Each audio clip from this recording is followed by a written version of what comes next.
Good evening and welcome to the October 27th, 2025 Goffstown Select Board. This is our regular meeting, and would you all please join me in the Pledge of Allegiance? I pledge allegiance to the flag of the United States of America and to the republic for which it stands, one nation, under God, indivisible, with liberty and justice for all.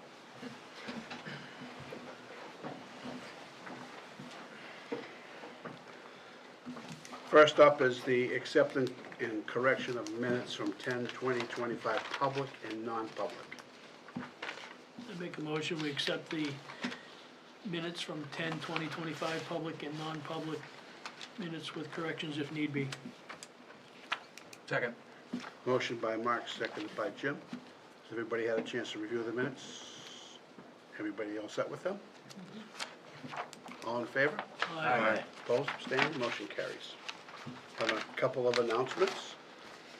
One announcement is Friday night is Halloween, and the town has celebrates Halloween from 6 to 8. So enjoy the 6 to 8 on Halloween, trying to steal candy from all the people in town. Next is the Goffstown Library will be hosting town department heads on Wednesday, October 29th, 2025 at 6:30 p.m. This is an opportunity to ask questions, discuss ideas, or simply connect with the town department heads. It's called Connecting with Your Town Department Heads. Again, it's Wednesday, October 29th, 6:30 p.m., second floor of the Goffstown Library.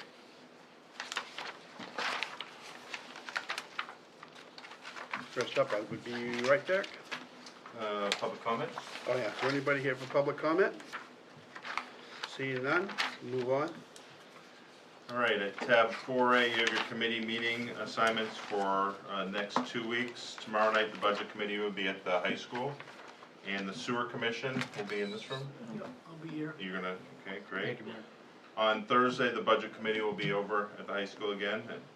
Next week, if the board needs it or chooses to, you can have a meeting. We did set aside November 3rd as a possible meeting date to continue budget deliberations. Tuesday at 5:30 p.m., the Village Bridge Ad Hoc Committee will meet at Parks and Rec. At 6 p.m., the Budget Committee will be at the high school. On Wednesday, 6 p.m., Economic Development Council will be in this room. And at 6:30, the Library Board of Trustees. On Thursday at 6 p.m., Budget Committee, and then 7 p.m. will be the Planning Board. Do you know for sure if EDC is going to meet? Because there was some question at the last meeting whether they were or not. I will check in with Chet and, I know Joanne's out, so I don't know. yeah. I know we were gonna have Southern New Hampshire Planning cover it if they had stuff to discuss, so I will double check with them. And there was also discussion about trying to get the Goffstown Village Water maybe to come in and speak about their project. Okay, I don't believe that we've reached out to them on that, so Okay. I will check on that. At your next page, you have consent agenda. You do have an updated consent agenda. You have employee status reports for the fire. You have a full-time hourly firefighter resignation. And then you have for fire promotion and employment agreement for a fire chief. You have a deposit voucher of $20 for the Grassmere Town Hall Restoration Fund. Notice of property lien discharge for map 24, lot 15A-3. You have the second half and final property tax warrant for 2025 in the amount of $29,044,769.98. You have the payment in lieu of taxes in the amount of $42,000. And then you have a Lynchville Danis Park Waterline Betterment Assessment warrant. This is a second issue for the year in the amount of $16,624.67. Motion to approve the consensus agenda as presented this evening. Second. Motion by Mark, seconded by Jim. Any discussion or questions? Seeing none, all in favor? Aye. Opposed, abstaining, motion carries. Tabs 4C, you have a recommendation from the cemetery trustees. They met and recommended that Deb Grant be appointed as an alternate member through March 31st, 2026. Make a motion to appoint Deb Grant as an alternate member of the Goffstown Cemetery Trustees in accordance with NHRSA 289:6, Section 1. I'll second that. Motion by Rick, seconded by Jim. Any discussion or questions? Seeing none, all in favor? Aye. Opposed, abstaining, motion carries. At tab 4D, you have a memo from the Assistant Town Administrator on flexible spending accounts, as well as dependent care assistance program. Good evening, everyone. Good evening. So I'm here before you to address both of these. Danielle, just for the TV, can you say your name? We know what it is, but people don't. Sure. Sorry, my voice is a little off today with the cold. Danielle Besora, the Assistant Town Administrator and HR Director. So, in 2019, the Select Board had taken an action to authorize us to annually increase the flexible spending account limit to match the IRS limit each year. And so we have been doing that year over year, but we just, with 2 new board members this year, wanted to bring that forward to make sure that that's still the will of the board. And then the other thing is the dependent care program, that is going up in 2026 from 5,000 to 7,500. This is the first time the limit has changed in 40 years. So I'm here to ask, can we increase the limit to the maximum? And could we, going forward, have that same motion to just match the IRS set limit? The thing about the dependent care is there's no liability to the town, because the employees can only get reimbursement from it after the deposit has been received by the plan. So if somebody leaves, there's no paying it regardless of what they've spent. So you don't have that same liability that you would have had on the flexible spending side. Danielle, these are all monies that the employees put into these accounts, is that correct? Correct. However, on the flexible spending, there is a liability to the town in that an employee has their full allotment available on day 1 of the plan per the IRS rules. And if somebody were to leave, we cannot withhold from their last check any amount they haven't paid. So there's a liability to us. On reverse, if somebody leaves and doesn't spend their full amount, that stays with the employer, so they balance each other out is the goal. Anybody else got questions? Motion? I'll make a motion to authorize the town administrator to sign the necessary plan documents to increase both the FSA and the DCAP plans to match the 2026 IRS set plan limits, and further authorize the town administrator to sign and plan documents annually and match the IRS limit each year until rescinded. Second. Motion by Josh, seconded by Mark. Any discussion or questions? Seeing none, all in favor? Aye. Opposed, abstaining, motion carries. Thank you. Thank you. At your next tab, you have 2 more memos for reimbursement for eligible expenses in 2025. So these are reimbursements to the general fund from impact fees, and Danielle can explain both of those as well. So we have 2 of them here. The first one is the general reimbursement from the road impact fees that offsets part of the road plan each year. We had originally decided on a number of about $12,000 each year to offset the road plan, but during the 2025 budget development, Adam had brought forward a suggestion to increase that, and based on the amount expiring in the next few years. So at the time, during the budget process, we had set that to $25,000 for 2025, and then it's proposed to be $12,000 in 26. And so we have 1 motion there for that one, and then the next memo, so I don't know if you want me to discuss that one or wait. So, can I ask questions on this one? Go right ahead. So Danielle, it's 25,000 that we're releasing. This is to make sure that we just offset taxes, but we're also not assuming that we're gonna go over budget, is that correct? Correct. This is, I mean, the road plan, as you know, is 1.3 million this year, so this is really just a small portion of it, but it's to ensure that we're utilizing part of those impact fees collected within their allotment, Okay. so they don't expire. So we got a motion? Did you say that it's going back down to 12,000 next year? It is, yeah. Why is that? Simply because we want to make sure that we're using them, but that we're not running through them so fast that we can't offset future years. Thank you. Trying to just stabilize. Do we have a motion?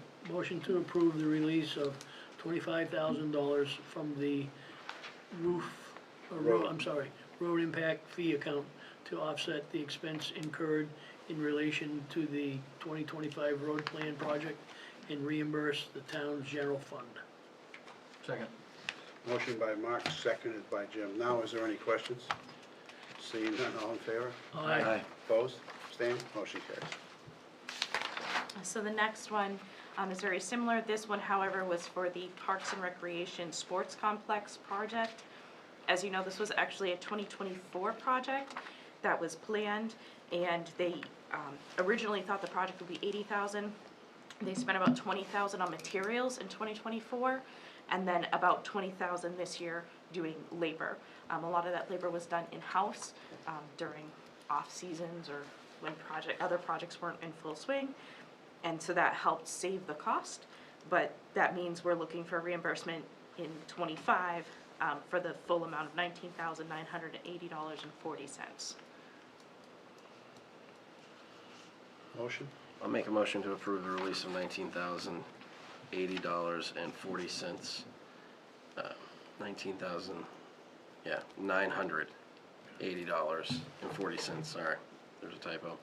From the Recreation Impact Fees account to offset the expenses incurred to relation to the continuation of the 2024 parking lot expansion project and reimburse the town's general fund. Second. Motion by Josh, seconded by Mark. Any discussion or questions? When we're talking about impact fees, do you track those? We do. We track them in the finance office. We track when they're collected, and they have 6 years to be used until they're expired, and they have to be used on qualifying projects, which is expansion of use or something of that sort. And are we in jeopardy of losing anything, or are we on top of that? Nope, we're on top of it. As you can actually see in the memo, the amount that was set to expire is $18,000, and they're using 19, so they'll be all set for the next year. And I do believe Rick has projects planned next year that could qualify as well. And does this balance increase over time? It does, as new developments come into town, they pay a portion, and that's where we get those deposits. And only a portion expires every year, because they're, 6 years? 6 staggered years. 6-year. Yes, so things. each one's tracked independently. Do we know on average of how much we typically are getting year over year for each one of these that we've looked at? We do, I don't have it off the top of my head, I would have to have the report with me, but I can look it up when I'm back at my computer. A lot of that's going to depend on development in town, Right. how much money coming in. So. Just seems like we have a lot of development, so I'm kind of, And it So depends what type of development, too. anytime a dwelling unit basically gets a certificate of occupancy, the last step they do is they pay their impact fees. So when the mill project came in, when Bog Road, when all of those, you get a large influx. If you're talking duplexes or, small home here or there, those are pretty, but yeah, we do have probably a couple bubbles in probably another 4 or 5 years. correct. Yeah. Yeah. So I'm just wondering if we should be doing certain things to help out in them. Okay. Believe me, department heads keep an eye on that. Yeah, the department heads get a copy of the report every month as well, that shows the expirations. Do we have a motion on that one? We did. You had a motion By and a second. Josh and Mark, right? Yep. But I Any don't further- recall a vote. No, we haven't. Any further discussion? Seeing none, all in favor? Aye. Opposed, abstained, motion carries. At tab 4F, the board had discussed posting the accounts payable register on the town website. This was, again, an article that was on, this is a petition article on the warrant at town meeting this year that passed. We have two, I guess, choices for the board. We have one that has the check register detail or our unsigned AP warrant. Our recommendation is that the check register detail is a little bit easier to read and to go through. And then the other item that came up during this is we really have a handful of minor scorekeepers and referees through the Parks and Rec basketball program that have been being paid through the accounts payable process. Because of the test, they do not qualify as independent contractors, and we should be paying them as per diem part-time employees. So we have two recommendations for you tonight on that. Do we have a motion? I'll move to direct Parks and Recreation and Finance to work together to move all minor Scorekeepers and referees not patched through the other organizations to payroll processing rather than AP. We'll do one at a time. Do one at a time. Yeah, I'll yeah. sec- I I'll want to second discuss them one at a time. I'll second that. Okay, so a motion by Jim, seconded by Josh. Is there any discussion, questions? Seeing none? All in favor? Aye. Opposed? Abstaining? Motion carries. Next. I'll move to direct finance to begin posting the check register detail on the town website following the wishes of town voters at town meeting 2025. Seconded. Motion by Jim, seconded by Richard. Is there any discussion or questions on this? Josh? Yeah. Derek, is this what we have here, is what you're proposing?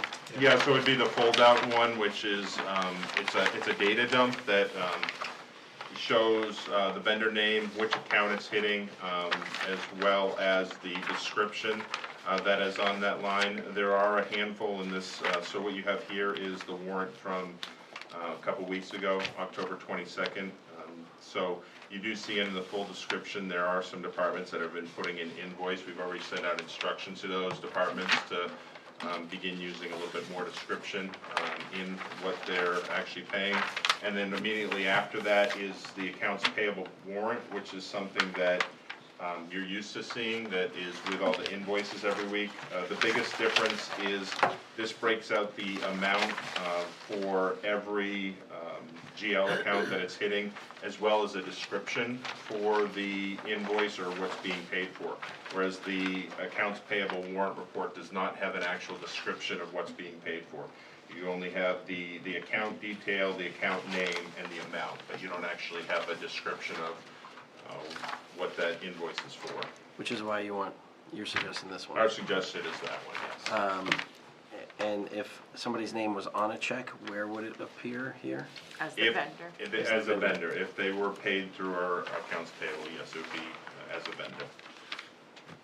Okay, so we have no likelihood of like a mistake where like it says child support and then we mention who's paying that or anything like that.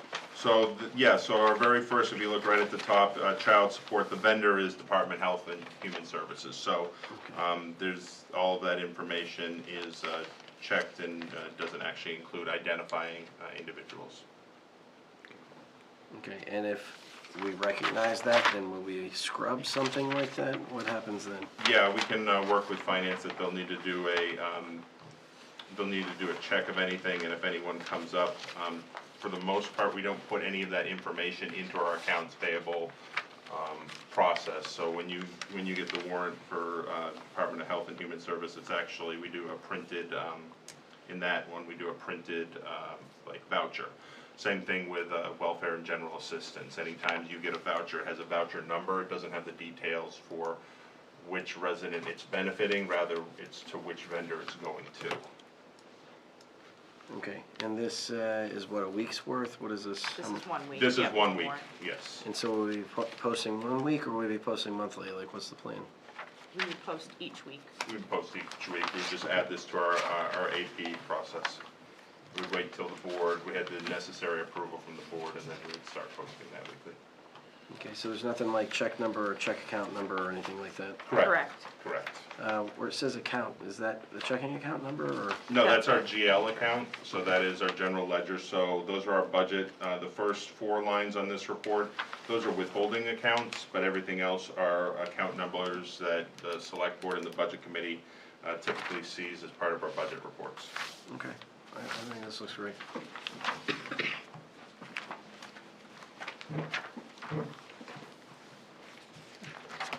Anybody else? Who made the motion on that one? Selectman Craig did. Yeah.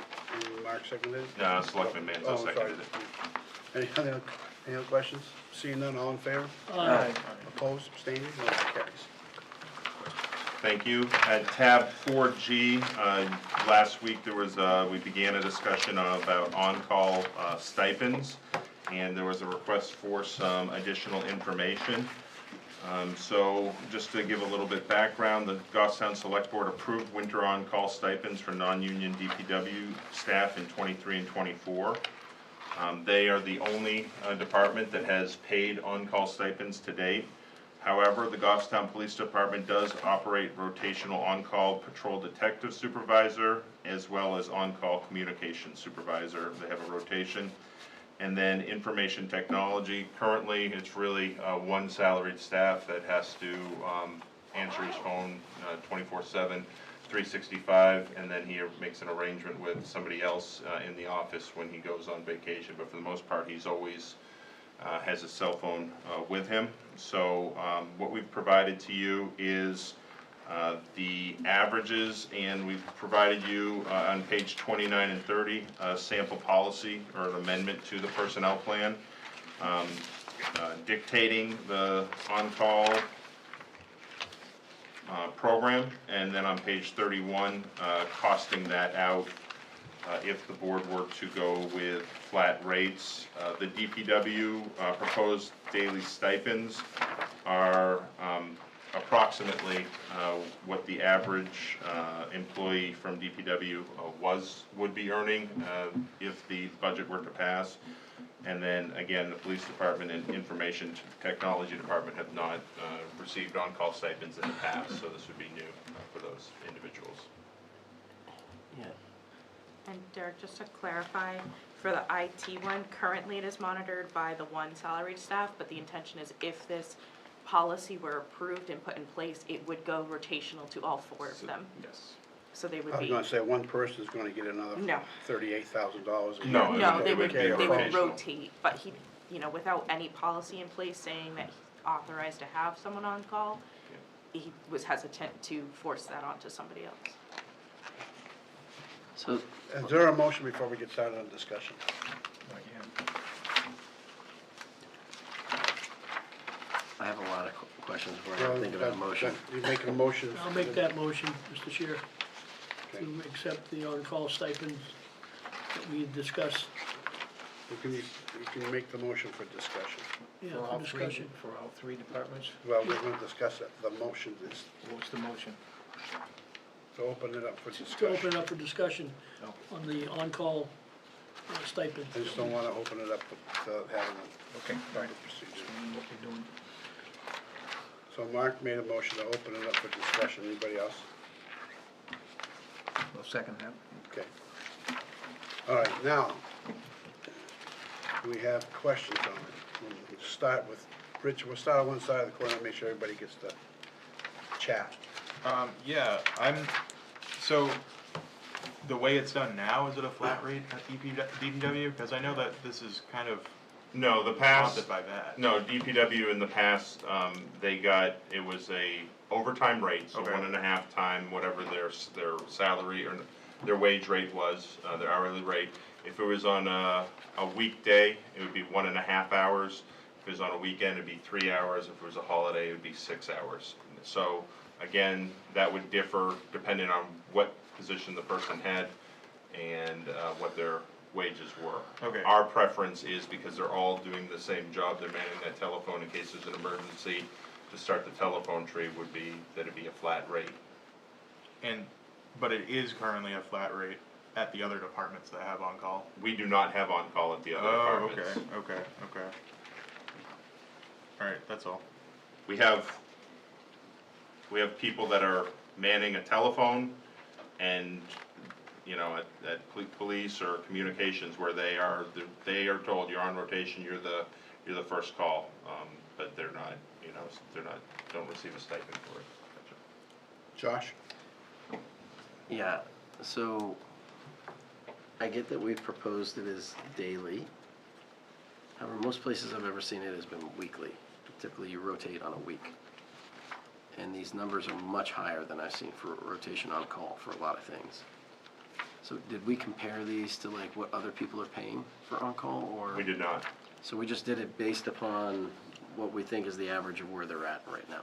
For DPW, yes, DPW, we looked at what they've gotten for the last 2 winter seasons. Are they contractually obligated to get these? They are not. Okay.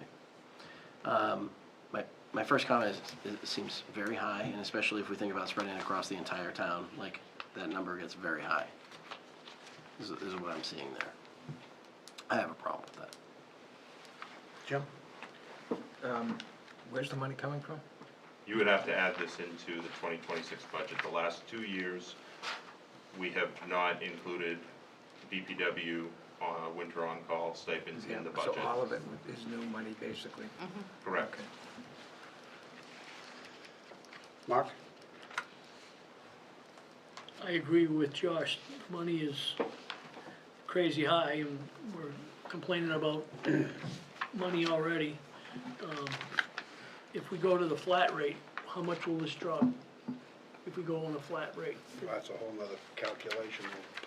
I didn't know. Well, sure, that's- what No, mean. you have a flat rate calculation in your packet. We can adjust those, and we've got the calculations in the spreadsheet, but that was kind of just a starting point for discussion with the board. Did you say IT's getting an on-call? They are not currently, we are proposing that they start getting one, yes, So right now in town, the only place that's been getting any on-call is DPW. during the winter season. And they're also getting paid, time and a half when they get called. Unless they're salaried employees. Unless they're salaried employees, yes. Okay. So let's just finish it. Mark, you all set? Yeah, Okay. Is this primarily for non-union employees? This is only for non-union employees, this is not, And when we started this program, it was for DPW because they had the winter months that they were doing it. And what was that budgeted, what was the expense of that when we first started? The first year we started, we did a whole year because we started it in November. So we went from November to April, I think, right? April 15th, I Yeah, think. was the it's date. usually the- What was the expense, do we know? Yes. We have yes. that on the Is that spreadsheet. 25,000? Yes, it was close to, I only pulled the wages, not the related. But for on-call stipend in the 23-24 winter season, for on-call employees, it was just under $16,000. We also had a merit employee because of his specific job function was another $3,000. So the total was $18,600. And again, that does not include FICA, Medicare, and New Hampshire retirement, which your calculations do. And then for last winter, it was closer to $21,527. Plus Just in- bennies. Yes, plus the required bennies. And now you're projecting to do 30,485? Well, that's with benefits. Without just the wages, it would be, I think, we've got, 25. yeah, we've got it at 25. Why? If, What's the difference? I mean, the difference is, what we saw was the proposal from DPW was to continue on doing 1.5 hours at 1.5 times rate. So we looked at what those employees' proposed wage scale is in the 2026 budget, and, you know, where they would be. My feelings is that it should be a flat rate, not based on an hourly rate. And we gave the non-union employees a significant increase a year and a half ago, in the middle of this. So, my feelings are it should just be a flat rate, not based on any hourly rate. And then, when we talked about this a year and a half ago, I think, or almost 2 years ago now, right? 2 years ago, there was never a mention of doing the rest of the town on this. So we've gone from 25,000 or, 18,600 actually, 21,000 the first year. Now we're going up to 149,806 with this program. I just don't see it. With what the significant increases we did in July of last year, almost to the tune of $500,000 in wages, and then add, this is another addition to that, I don't see it. I think if we're gonna do it, we're gonna have to do a flat rate, nothing based on hourly. I think if it's based on hourly, it's an automatic increase every year, if it's based on hourly, because people's wages go up, and then you're basing it on their hourly wage, then there's gonna be an increase every year in the stipends. So I'd like to see this reworked on the basis of a flat rate. So this So is this is- based on a flat rate, but how we set the flat rate is we looked at comparable to what the board approved the last 2 years for DPW. Right. And then we picked lesser amounts for those newer departments as they're year-round. As they're We year-round, do not have just the winter. spreadsheet here tonight, so if the board says we want the flat rate to be X, we can plug that in and tell you what the numbers are. Okay, but then we still have to decide if we want to include the other departments, which is another $100,000 or excess of $100,000. Because the DPW, we got budgeted at $30,485 at your current program, and we're going up to $149,000, $110,000 increase, or $119,000 increase. That's on a program that's brand new, and after we just gave the large raises, I'm having a hard time sucking this up. How many people are on call at any given time for each one of these departments? So DPW has, can we have the department heads come up Yeah. and answer? So, but DPW has, they basically have 2 employees that are on call. One is the supervisor that would have to call in crews or respond to dispatch if any emergency were to come in, and then they also have somebody in the shop if they need to come in and repair any of the vehicles, repair any of the vehicles, anything related to vehicles. And then 3 for PD. 3 for PD. We have, They have their detective, they have an officer in charge, and then communications. Is that correct? sure. Well, if it isn't, That's not a great answer, I'm Well, the honest. problem is we skirt this for the last 35 years. I've been here for 20 years, and we've always tried to have people on call, but we've never really been able to restrict their abilities because we don't pay them to be on call.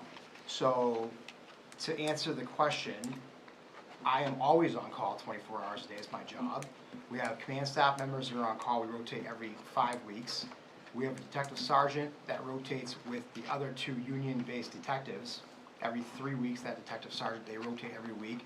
And we have a communication supervisor and an assistant supervisor who albeit are not necessarily on call, but they are the first ones to always get called when there's an issue in dispatch. So if somebody calls out sick, if there's an issue when it comes to staffing levels, an emergency because of the storms come in, they get the first call to what do we do, are you guys coming in, who's gonna help us out? So those are some situations, we've been doing this for a very long time, and historically this agency, and they've never been compensated, other than, like you said, Josh, when they get called in, they get their time and a half rate. So, just in that scenario, Eric, just dispatch, you said somebody's gotta be on call, so you call, if you have the supervisor, right, it's on call. Supervisor gets a call that somebody's out sick, that supervisor makes a call to get somebody to come in, that supervisor automatically gets under this program, gets a stipend, just to be able to answer the call and call somebody else. Well, again, we don't, yes, so we have a supervisor that works in there 24 hours a day in PD, not in dispatch. We have on-call, lieutenant, command staff members are always on call, right? So if something big comes in, they call us. We can get anything from a call from someone calling out sick on the phone to there's a double shooting up on the hill and we need to call everybody in. So it's very complex the way we operate. We operate phone calls and hot shots, we call them when people get called in to come in.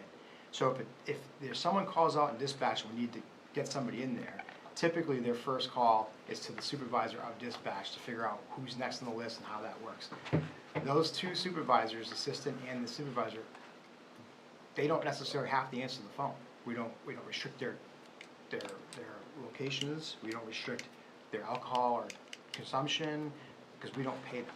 But we're very lucky that we have some very loyal employees who do answer the phone, help us out when we need it. Yeah, typically. Okay, let's go, Richard, do you have any questions for the chief on this? Yeah, not on the, no. Go ahead, Josh. Yeah, Chief, I understand what you're saying, and I get that. I guess my first comment is like, being at the top of the food chain, like you are, and like myself, you're always gonna get a call, Sure. right? And we expect that. Yep. And I agree with you that people that are on call and have to make those on calls, compensating them is beneficial to keep their attention and make sure that they're on top of that. My problem is the amount that we're looking at to compensate, not that we're compensating. I understand. Okay? And I also think if it's just a supervisor getting a phone call to replace somebody, that's different. My question is of the people that you're saying are on call, how many of them are standing by to wait for phone calls for emergencies or whatever that aren't normally Yeah, getting paid? typically, it's, in our building, it's typically currently set up to be command staff salaried employees are the ones who are always on call, getting the phone call when it can be a matter of anything in the building. Okay, I think, I'm not sure, I gave Derek a couple of our policies about when they notify the OOC or the on-call officer Yeah. and the chief of police. Again, for me personally, yeah, I'm always on call. It's my Always on duty. call. That's who Yeah. I am. We do have our lieutenants and our captain are on call. We rotate every 5 weeks. The detective sergeant, who's non-union, he doesn't sit by his phone, but if I call him and say, hey, we just had a double shooting, we need you to come in. If he comes in, he comes in. If he doesn't, he doesn't. Okay. It's just, it is what it is. And the two dispatch supervisors, similar situation. If they don't answer, they don't answer. Someone else, myself or another command staff member, will have to deal with whatever situation comes up. Again, it's just something that we've been doing my entire career here, and Yeah. it is what it is. so how many people would you want to have on call paid in some amount if it's a flat rate every week? The way we've discussed it and the way it's set up to you guys, it would be one command staff member, one supervisor for detectives, and one communication supervisor. But again, my detective sergeant, Yeah, he rotates with two union members who have a CBA that they fall under. So he would only rotate in every third week. So I know.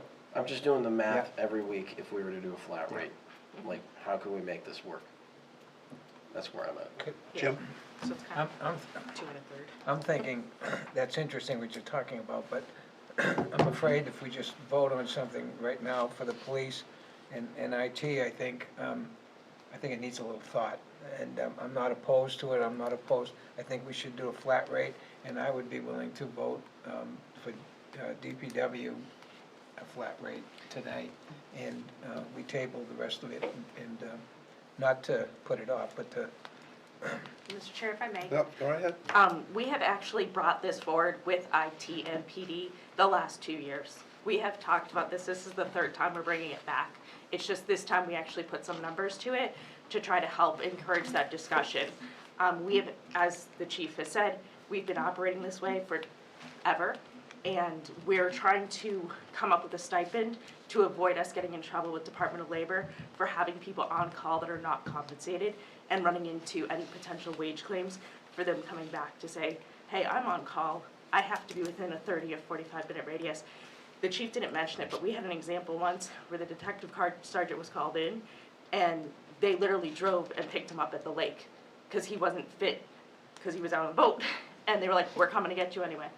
So it's hard to say that an employee is not forced to come in if we'll have to go to those lengths depending on the situation. And that's not every call, of course, but we do have people that are being restricted.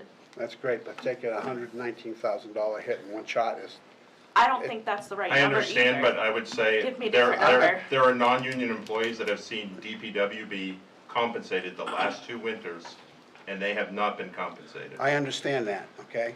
And there's also, they were given a huge raise, some really good raises. And So- DPW was, 18 months out. so was I understand. DPW as well. I understand that, but I'm saying, we gotta, I understand. we have to, our job is not only to protect the employees, which it is, which we did a year and a half ago. Now, it's also our job to protect the taxpayers, and that's what we have to look at, is what's the best fit for everybody. Okay, so I understand where you're coming from. We did mention it. We never really went into any discussion about adding it, that it was in passing that we may want to add these other groups in, in the future, okay? It was never really any numbers, like you said. We never put any numbers to it or anything like that. We had So put now we're coming positions up to with it. a $119,000 addition to the budget, where we had a road program getting canceled cut last year. I'm just afraid that something like this is gonna come back to bite us in the butt. So we had put positions to it, not dollars. We had said, these are the positions we've identified throughout town. I'm not here how to many argue about it, positions there Danielle, were. I'm saying we never put any money to it, we just talked Exactly. about it in passing. Correct, and my Okay. point is, this time, I didn't want it to be a third year where we've taken on that risk again, where we've ignored something that we very clearly see as a concern from an HR standpoint. And so I picked these numbers, and I said, well, DPW's been getting this, let's definitely go lower than that, and I threw some random numbers in. please give us a number. If you think $25 a day is great, then let's start there and put in the number and see what it comes We've gone out to. from 21,000 to 25,000, now to 30,000, I'm, and DPW alone. Not by my choice. yeah, but I think that, yeah, so, I have some more questions, but Jim, did you have some more? I just wanted to ask, are you aware that we're violating any Department of Labor rules and things? Yes. So Yeah. anytime you put restrictions on employees during their off-duty time, whereas you must be able to respond in a certain amount of time, you are, certain mile radius, no alcohol consumption, those kind of things, it's definitely a gray area where we can have somebody in one of those positions come back and say, I was not compensated for this restriction. It's very clear if you have them waiting to work at the place of work, that's automatic, that's overtime. But it's when you're putting restrictions on their off-duty, it's wise to compensate them. It's up to the board to determine where that compensation level is. So if you can't drink or leave a certain geographical area, you should be compensated for that, you're saying? There should be some type of compensation. Any restrictions for the employee in their time that they're off? They want to make sure that you're compensating them in some way, shape, or form. But my question on that would be, is the time and a half compensation? Because you're now automatically giving them additional pay that's above and beyond. When you mean if they respond? So it's very clear that if they respond, they would be subject to overtime rates if they're an hourly employee. If they're salaried, no. But you could craft it in a way, but there's gonna be many days where you're limiting them in their off-duty hours and they don't get called in, so.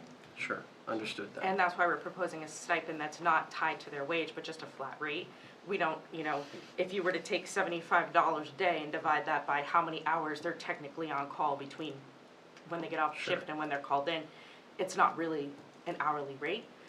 But we're happy to adjust these numbers to any amount. We just wanted something to start the You're getting the conversation. conversation started, I understand that. So, how many people in IT would be on call every One. week? One, there'd be there's 4 positions eligible, but they would rotate, so it'd only be one. Yeah, I'm just understanding. There's Yep. one person on call at any point in time. Police, 3 people at any point in time. 2 for you, Adam. For police, it's kind of 2 1/3 because the detectives, it's a 3-week rotation and he only comes up once every 3 weeks because the other 2 are in the union and they get a stipend through the union contract. Okay. And How then, much is the stipend in the union contract? Is it 1,250 a 1,000 or- year Yeah, I it's, it's What? per year? per year. they'd get it for the year. It's 1,200? I believe so, I can So, call yeah. it up real quick. Okay, that'd be great. And then,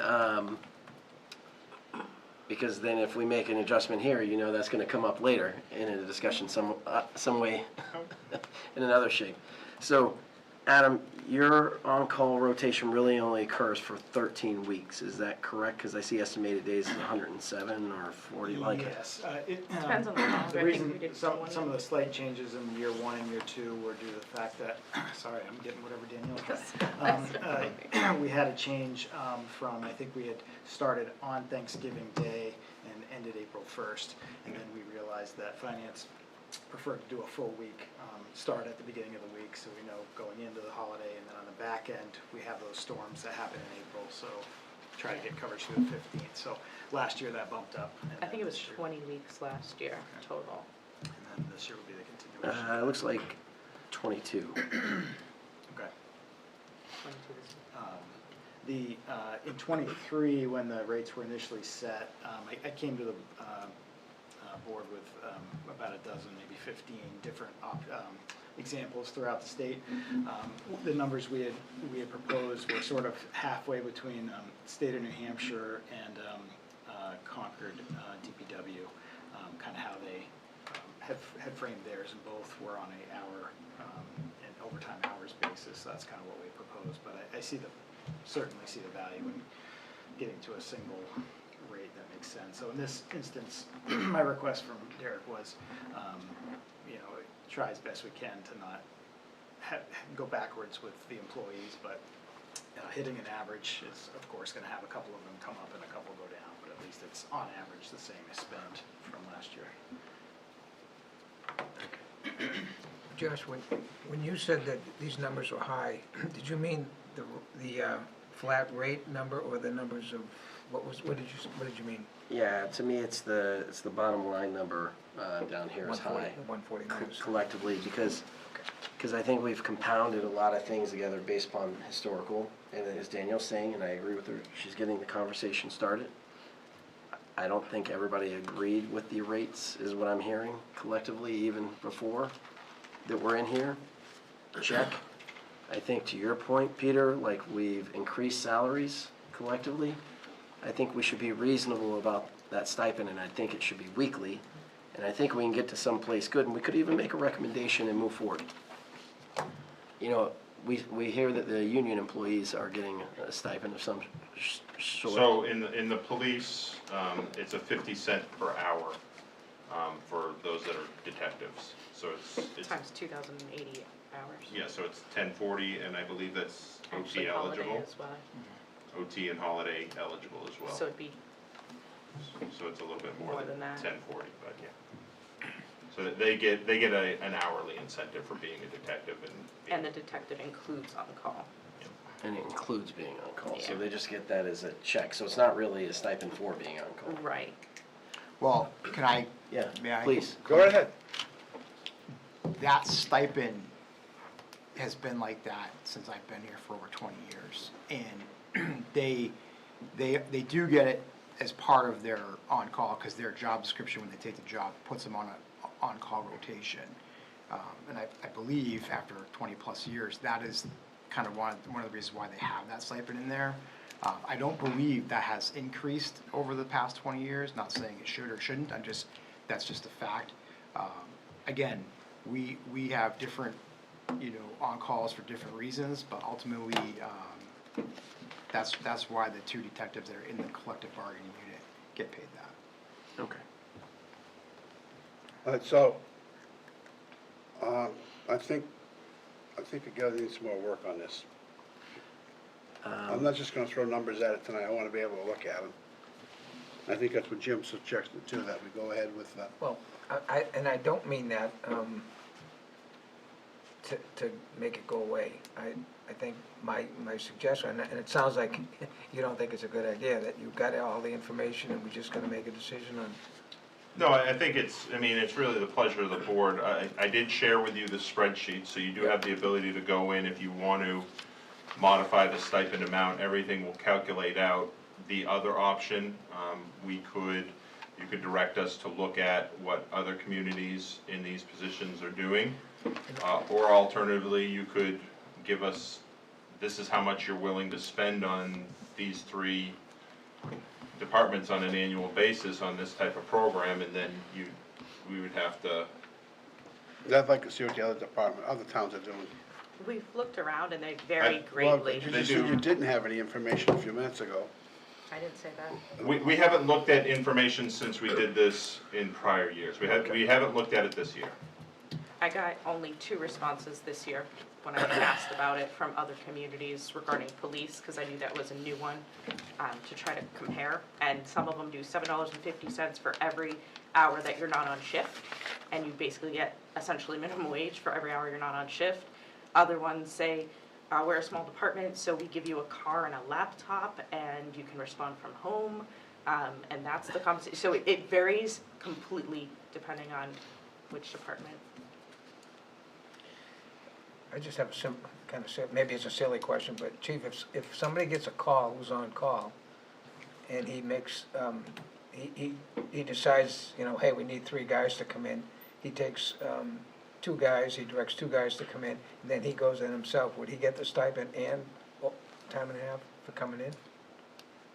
If we're talking about the hourly employees, the way that it's been proposed to you guys right now, that sounds like that's correct. As far as the 5 salary command staff, my lieutenant's captain and myself, we would not get any compensation when we come in. Correct. That's So- your so salary employees, that's what Yeah, they're so getting. basically you'd have, if this was to go, it would be the detective sergeant, if he would be on call, and then he would respond in, he would then get his time and a half, and the supervisors of dispatch, the same exact thing. again, this situation for us we've done this is what we do. Like, if we call and they're available, they come in. If we call and they're not available, they don't come in, Go to the next guy, hopefully. if there's somebody available. Yeah, I mean, but they're supposed to be, if they're on call, to your point, chief, right, and they have compensation, they should be taking the call. Right, and that's why we were proposing with the policy that it would actually lock in those expectations about what the response time is, what the restrictions are, that they have to respond, and then it actually, in here says at the end, non-compliance, if you do not comply, if you do not respond to these expectations, you would be subject to disciplinary action. Currently, we can't start disciplinary action if they're not available, because we're not actually compensating them to be on call. So we're, we would be gaining that ability by having on-call in place. Yeah, I think if we have good employees, disciplinary action is not necessary. I think they're gonna answer the phone call no matter what. I think they would too. So we still have some work to do on this, I think. Adam, when does your period start? We're gonna meet next Monday, because we have to, right? You asked me to have a meeting with, Yes, so we're gonna meet next Monday. okay, And we're gonna limit to what we're gonna do next Monday, is that okay? that is fine.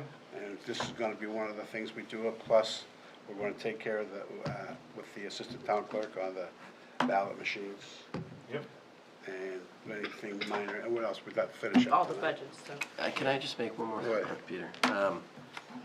I've done a lot of work with on-call, and it typically has to be somewhat substantiated, like it can't be $5 typically, nobody cares about that.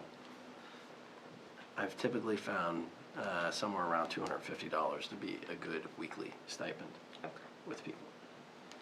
So, I get it. Thank you for that direction. That'll help us kind of work out some more. Is there a preference, well, I guess there may be a preference operationally to switch weekly versus daily, so I guess the department heads can I kind of think it should be weekly. I think it's too much on the staff to be swapping daily. I know you're shaking your head, Adam. We can't because, I'm sorry, I don't want to interrupt, but we can't, at DPW at least, because a lot of times this turns into 24-hour plus work. If an on-call leads to a storm call-in, we go 24+ hours.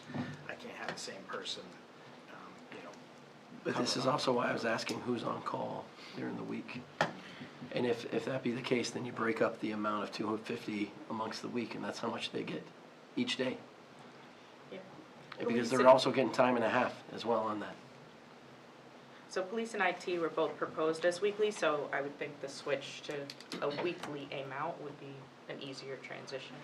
But I I don't- get what you're saying. I still don't understand if, like, Chief, with, you were talking about the dispatcher, if somebody calls in sick and and the person is on call, is just gonna pick up the phone and call the next person, and they get the weekly stipend for that.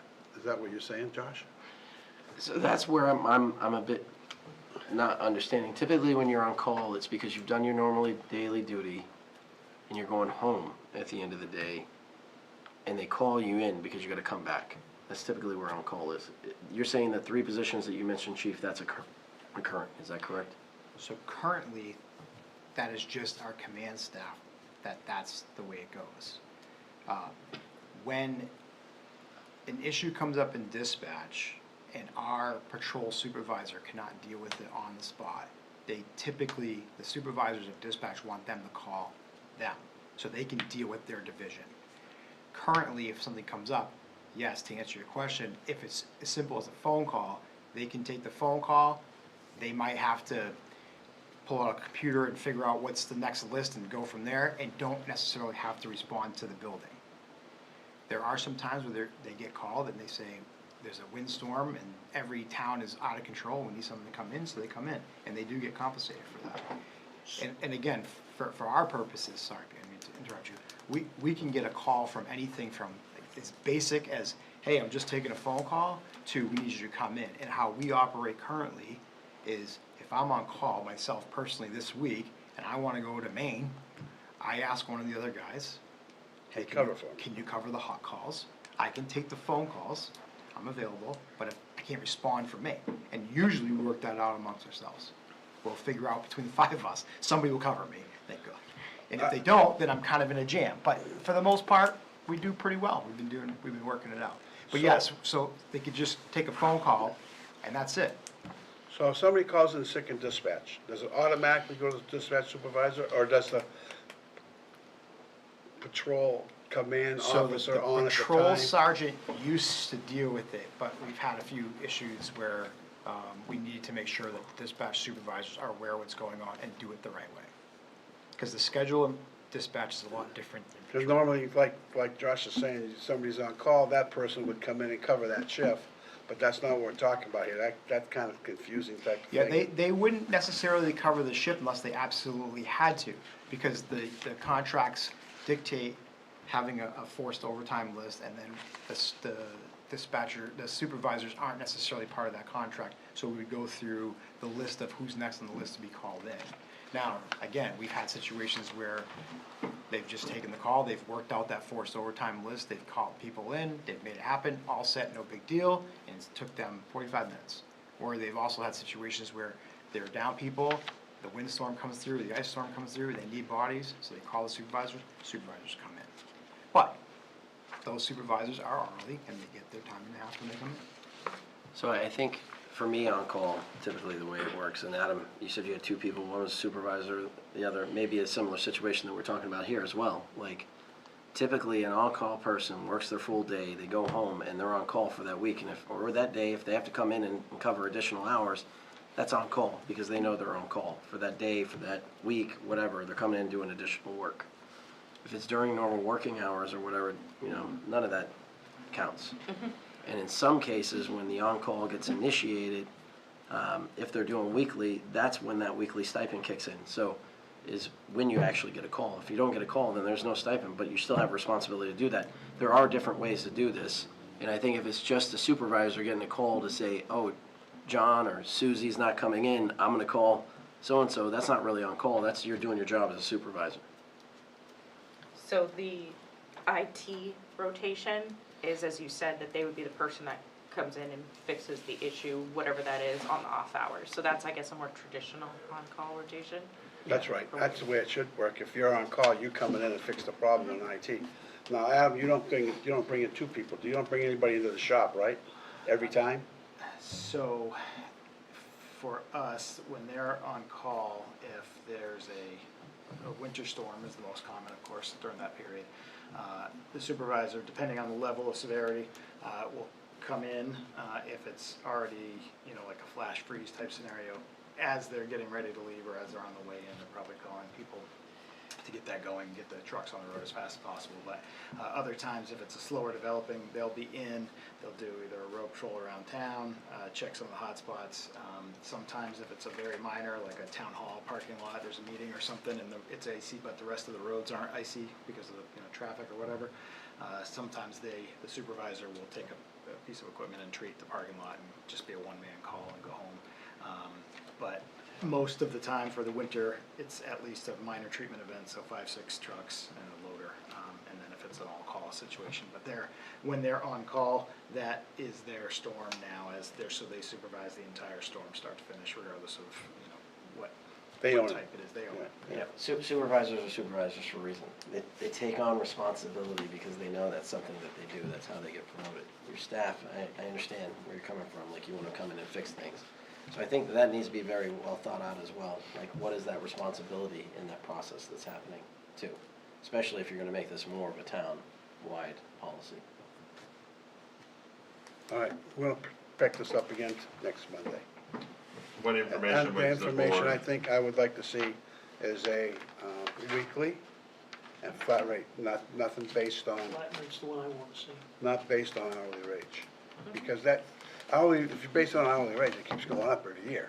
Well, I think you need to see the breakdown of a weekly on-call, and what I'm hearing from Adam is sometimes, and maybe Chief, you have this too in certain cases, I don't know, where you're having people working 24/7, and I get that, they're burnt out, so you have to then have somebody else on call the next day. If we get hammered with like 3 or 4 storms, makes sense, Adam, I understand that. We'll have to How does fix that the work numbers, out? that's all. Yeah, we need to make sure it's flat for that time, and it needs to be the person that's coming in, not the person that's picking up the phone to call John or Sue. Okay?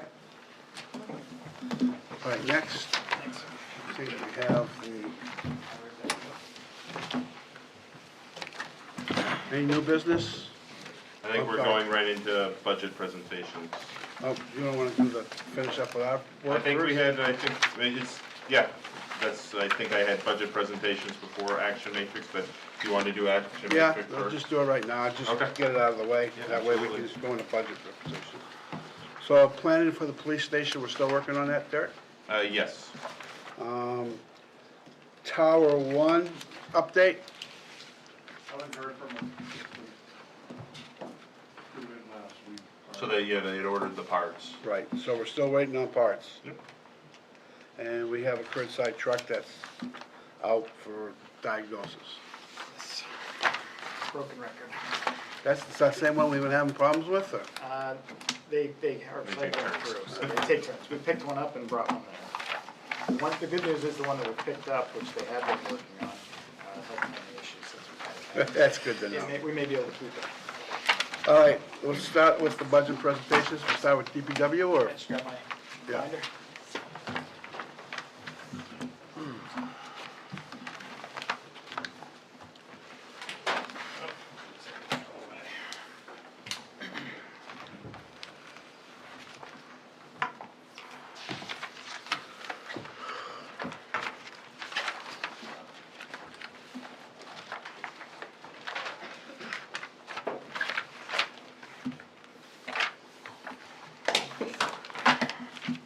Sorry, I'm gonna do a Paco Rubio, do the water sip on camera. All right. I question why these are stapled on the left-hand side. I'm just. When you put them in your binder, you can open them up. Oh, okay. See if you can handle adversity. Yeah. That's hard for me, man. All right. Go ahead, Adam, get started. Okay, so, get you some information. I've been told brevity is king, so for this, keep it brief and to the point, and let you folks drill in on anything if you need to see fit tonight. Otherwise, I'll be ready for the next one.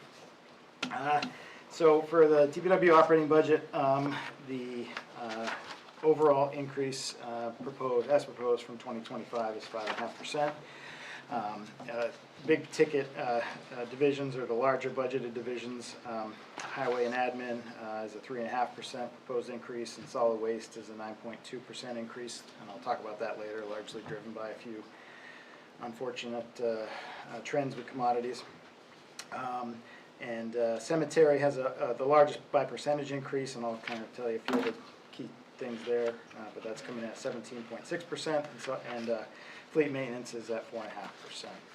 Revenues, finance is still working with departments on finalizing those, so we don't have an actual revenue number for you yet. We do have modest increase in the highway block grant revenue for towns and cities this year, or in '26. And we've got some projected increases in revenues due to the new household hazardous waste fees that we enacted, which are a little bit improved, so hopefully that offsets some of those. But other than that, we don't have a lot of revenue changes for DPW.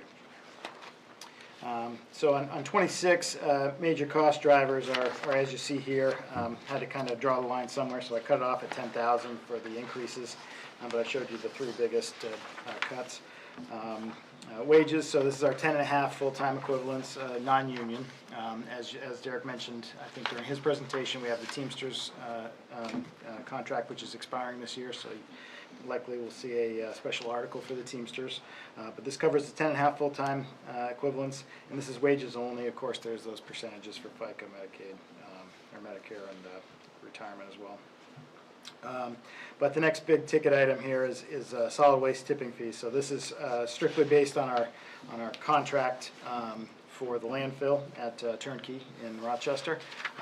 So those rates increase in the spring. So what the budget is based on is the first couple months of the year are on the current rate, and then the remaining 9, I think, on the next year's contract rate. But because that's such a large number, even a small percentage increase is a pretty big number. Recycling. So recycling, as you may recall, we have a fluctuating contract which changes with commodity rates that our recycling processing facility is able to get on the market for all these steel, paper, bulk, pulp, that sort of thing, plastics, glass. So as those markets change, the single stream market changes accordingly. So our contracts with them build in their base processing cost, builds in, I'm sure, some profit, and then the top floats depending on what those markets do. Right now, as of this month, we're paying $78 a ton, just over $78 a ton. That is up significantly from last year. I think that last year, this time, we were talking about 40-something dollars. And as the budget process went up, that number keeps going. I try not, when it swings down, I try not to go all the way down to the floor when it's a really low rate. And in the past, when we were in a revenue, you don't want to always project a full revenue for single stream because it does fluctuate so rapidly throughout the year. But I also, on the upswing, I don't like to say we're at 78 now, I'm going to budget for 12 months at $78. The number that I've got in here represents a conservative amount of $65 a ton. So what the news we're getting from New Hampshire Recycles, formerly NRRA, is that they see a lot of these commodities currently stable, trending stable, so the major increases they think are over. We're kind of at that level. But the good news for 2026 is I believe there's 3 plants in New England area that are coming online to process recyclable materials.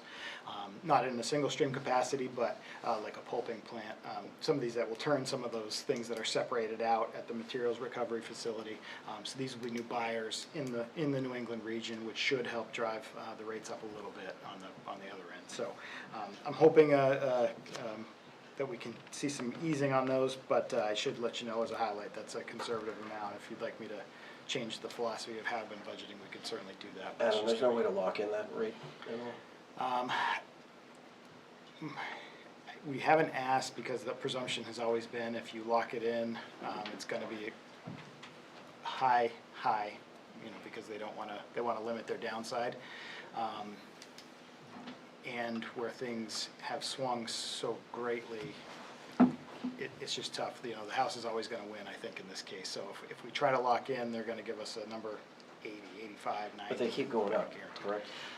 It's really... Yeah, it's gone up and down over the years quite a bit. So, it was like a $40 a ton swing, I think, last year to this year. Mostly in the upward direction this time, but it's... When's the last time we saw it down? I can pull, I've got a graph, I'll play it for the next meeting, just so you can kind of see the historical trend. That'd be great. It's definitely a moving target. And there's been some big global changes that have affected, the one-time deals. China shut off all, they wanted no more recycling material, they weren't going to process any, and they called it, their China sword. But that, as the biggest consumer of this material worldwide, set the whole market askew. So it's kind of, we're all still in the ripples of that.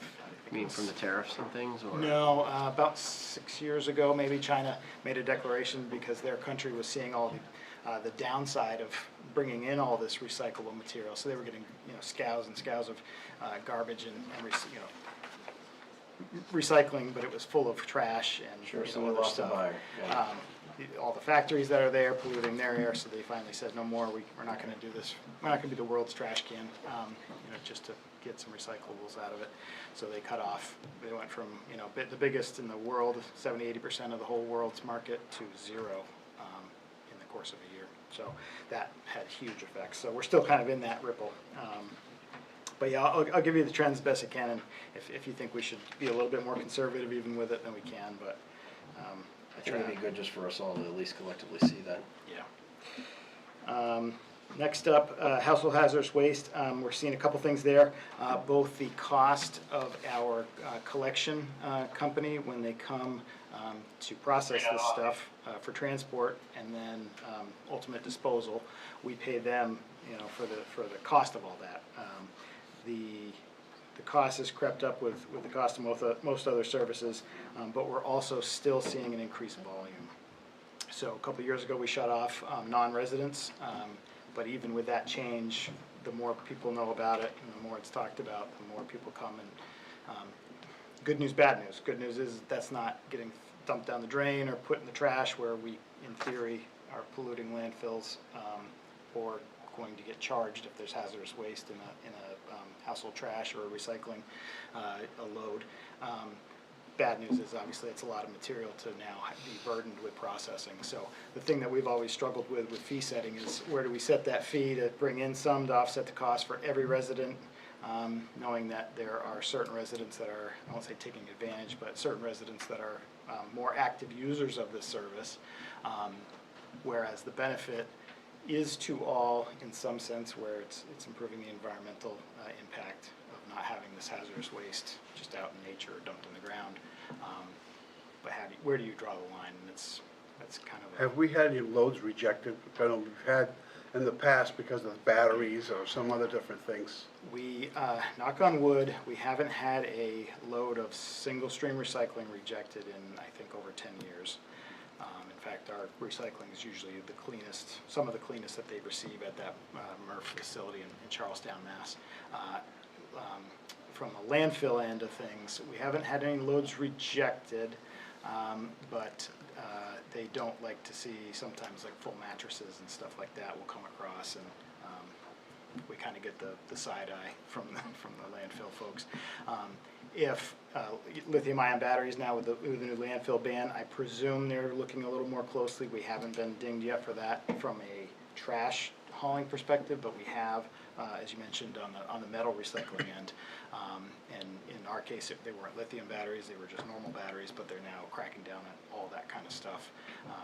I'm sure because it cuts into the profit for the metal that they can get, scrap metal pricing for, but also because there's a cost to them and that they now have to get rid of this non-metal debris that they receive.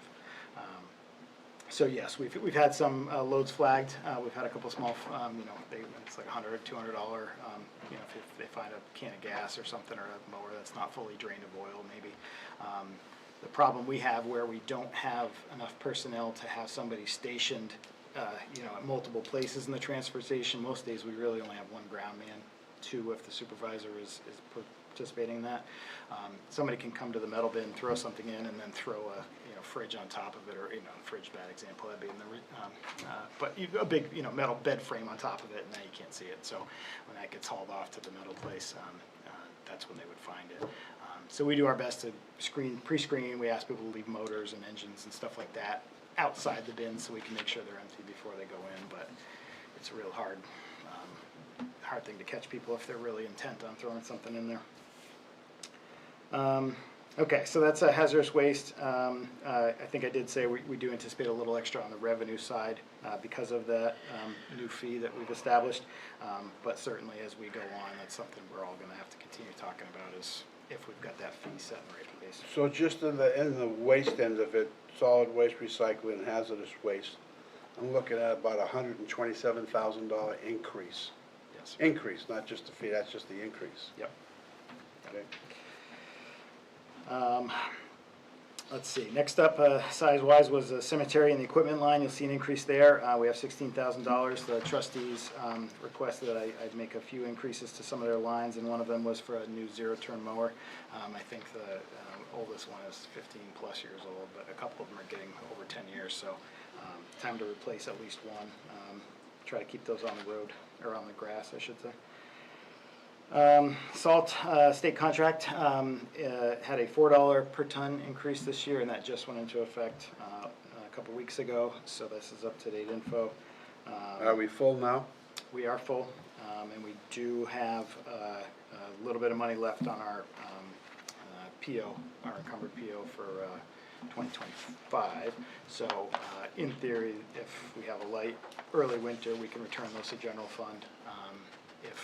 Of course, top off. we top off. That's the last thing we'll do, and then we'll, whatever's left, we just roll back to the fund. But as of right now, our typical consumption tonnage with the $4 increase, that results in $12,000. We do just because it comes up, and some new select board members too. We do try to be pretty forward thinking as a department as far as salt consumption. All of our equipment has calibrated spreaders. We have ground speed controls on almost all the equipment, which means you don't get those situations like you do on the pickup trucks, which still do it in some cases. For those we do have, but they'll get to a stop sign and the spreader will still go while they sit there and wait. Now there's a huge pile. Once in a while, we'll get those little issues here and there, but it's not every single time the truck's stopped like it used to be. We do monitor, so our drivers for the routes weigh in and out when they get loaded with salt and when they come back, so we have a pretty good idea per storm what each truck is using on their route. We do report annually to DES on our salt usage on a per mile treated type basis, and we see that by having the drivers, take some accountability for when they're logging in and out. That helps to kind of highlight those that may be using a little bit more or less salt or pushing on that blast button as they go to certain areas. So we try to also keep our operators and supervisors pretty well trained with winter maintenance best practices, and at what point is too much salt a bad thing. You start to get to a level where you're not melting any more ice. You actually melt less if you keep adding salt to something. So we have those rules of thumb for certain types of storm in our supervisory handbook. So we've cut down over the years, but right now there's not a lot of fat left to cut with the salt consumption, short of going like no salt on certain routes. But that's usually a recipe for disaster with ice pack and stuff. And next up, facility maintenance and highway admin. We've got $11,000 earmarked there. We are, believe it or not, already up on our 5-year tank inspection. That it does feel like it's a lot quicker because it is. That first inspection is 20 years into the life of the tank. After that first 20 years, you have to get it done every 5 years. So every 5th year, we're going to have this. For those that weren't on the board, when we had this inspection done 4 years ago, coming up on 5.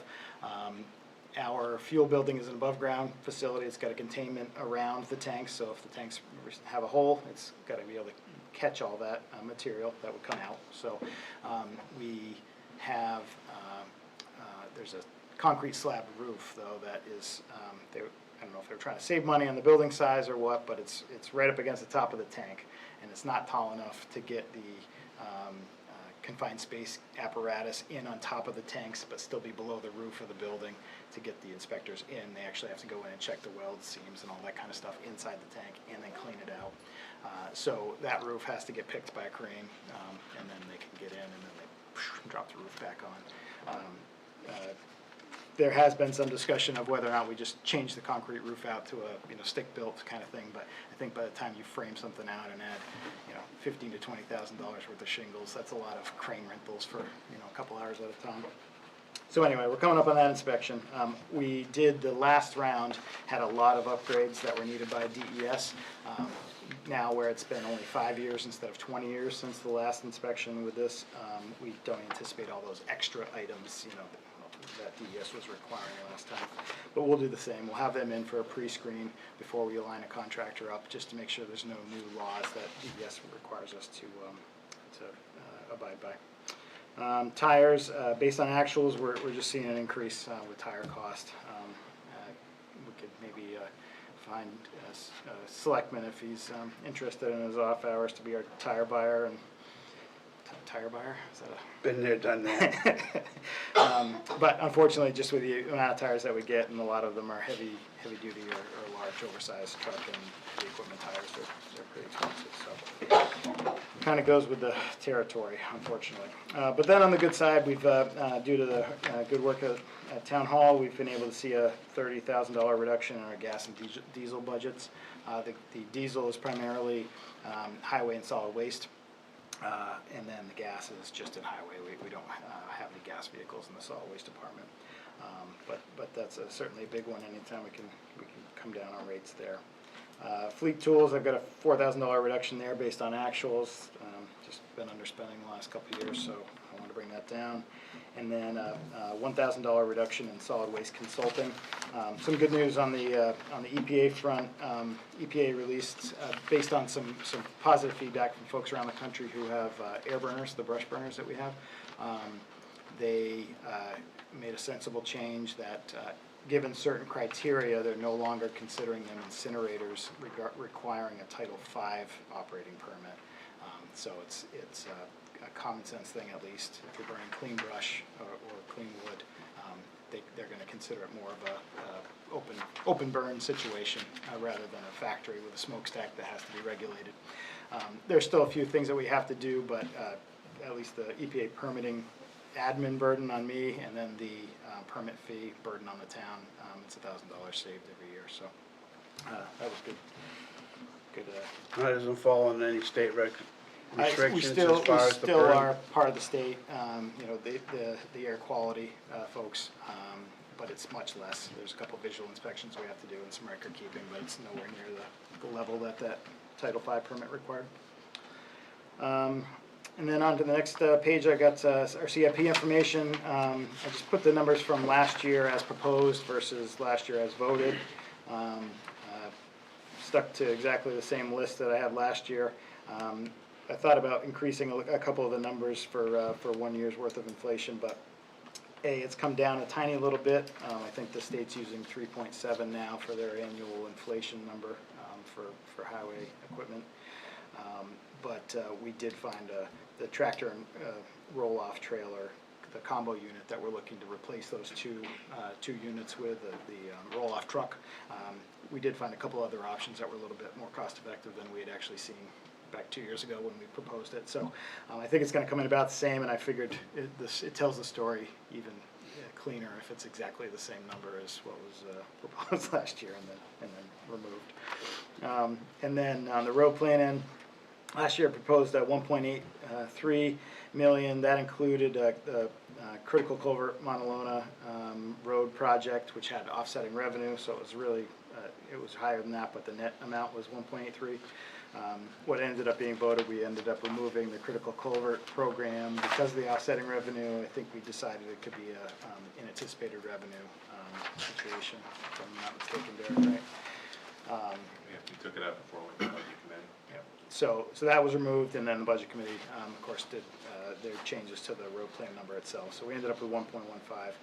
So what I'm proposing for 26 would be 1.8 for the road plan, which was the amount I originally proposed last year for the increase, and then $200,000 for that critical culvert program. We do have dozens of these large culverts around town that are not quite big enough to be a bridge, so they don't get all the love and respect from the state, but they're not quite your run-of-the-mill. We could close the road for a couple hours, replace a pipe, and get it at least patched back in by the end of the day. Stuff like that Montalona program, Montalona culvert, which is quite a span it's going to from what it started as, but similar to the East Dunbarton Road culvert we lost a few years ago in the storm. The Smith Road has two larger culverts that because of the amount of acreage that drains into them, DES has a certain set of requirements about what you can and can't do, and the level of maintenance or repair they will allow before you have to permit for a full-size crossing. So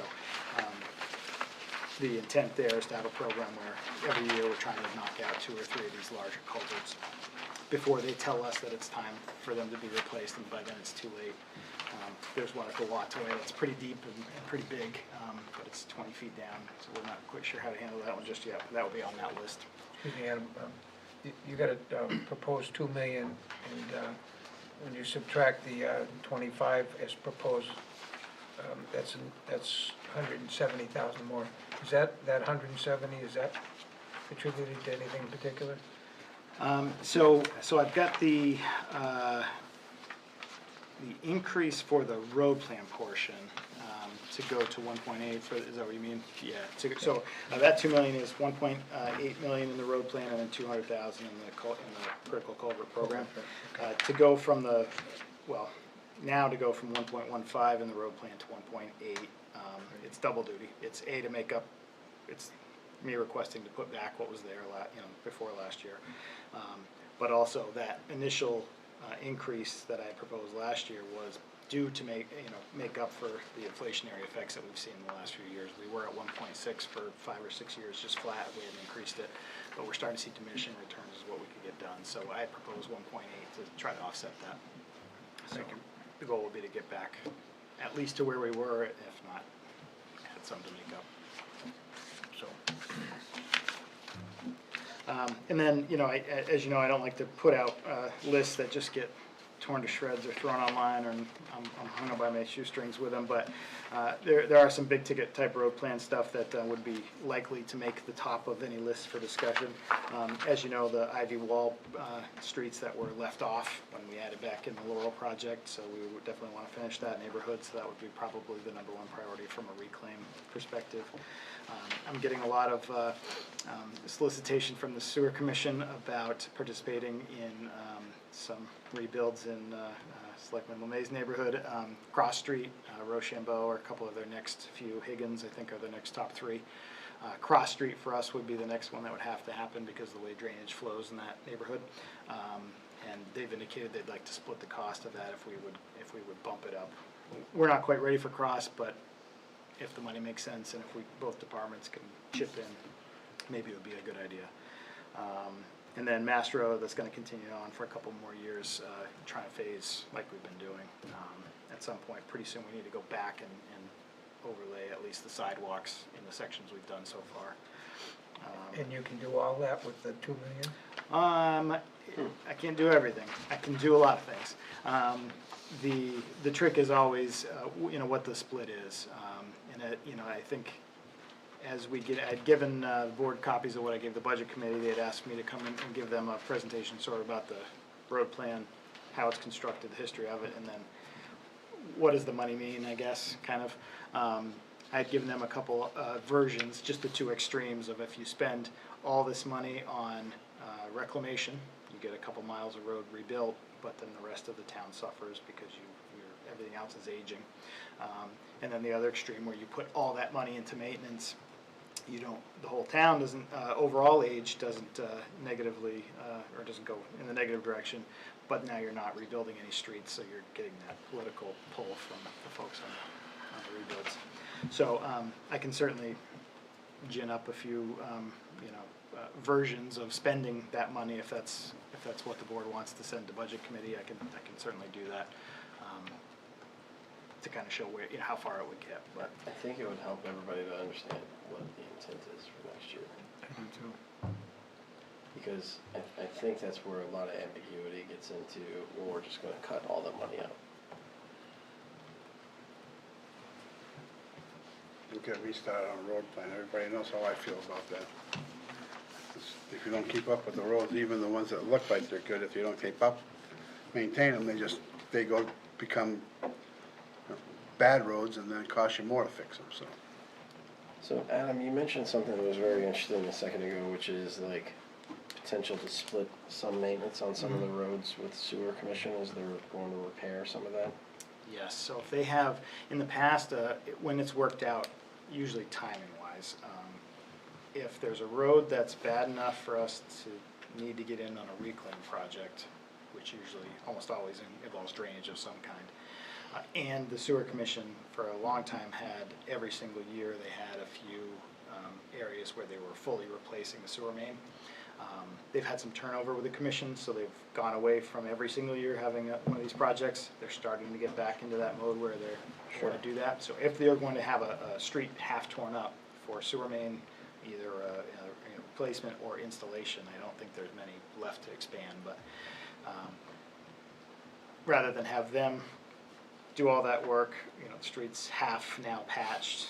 Yeah. The residents there are left with a half patch and a half old street, or it becomes more cost effective for them to pave the whole road because they're paying a different rate for the tonnage when it's done by machine versus patched by hand. We hate to come now in after that and say, oh, well, we've got a drainage project in 3 years. I think it would be good if you could line some of those up, and then my other question on that is, are there any where they're looking to expand the sewer into other places that we could also go after? As far as I'm aware, they are, the analysis they've done, there's no expansion left that is cost effective. I don't want to speak on their behalf, but certainly during, when they come in for budget, ask them, but I'm pretty sure they've looked out the various areas that don't have it, and there's just not enough pickups. Bonneville still has a bunch of the old, was it clay pipe or the old It's a lot of the Bermico pipe. Yeah, that's why they're getting in there to replace it, because the stuff breaks. And there's a lot of streets over there that probably need some.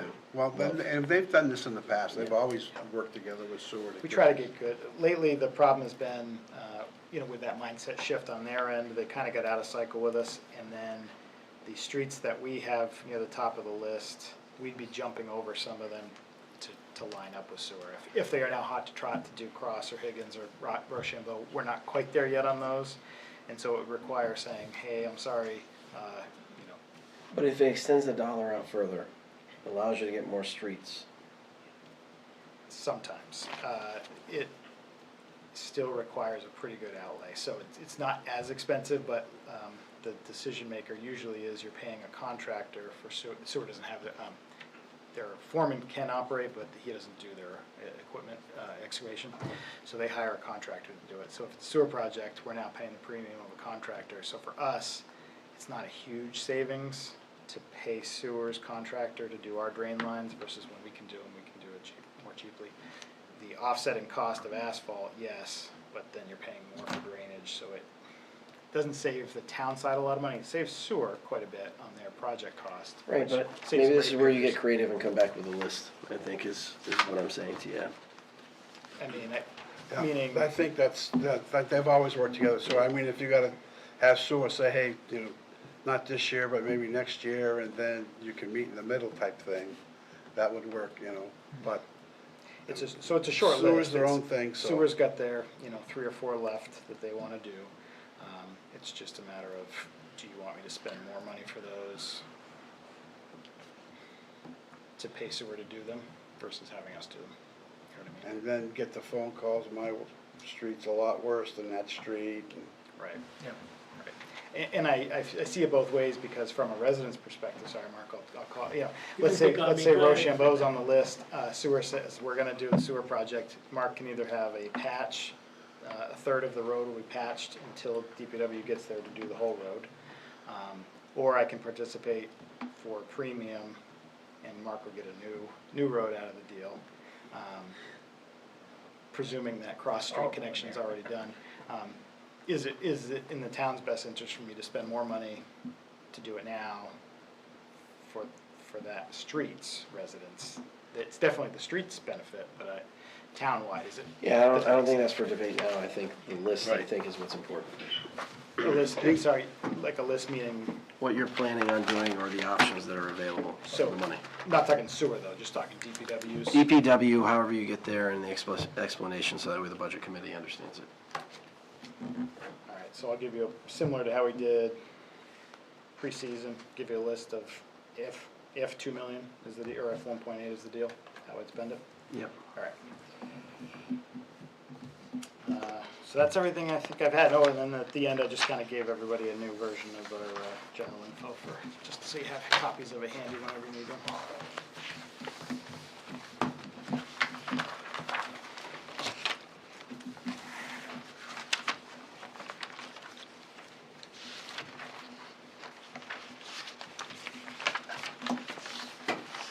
So what, sorry? Everybody else got any questions? We're good? Good. Thanks. Thanks, Adam. Thanks, Al.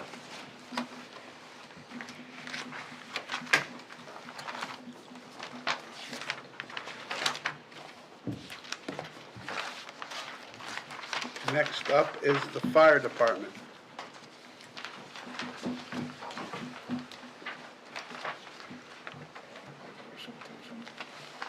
Huh? And we all have the handout? Yep. Good evening, Mr. Chair, members of the board. Chief?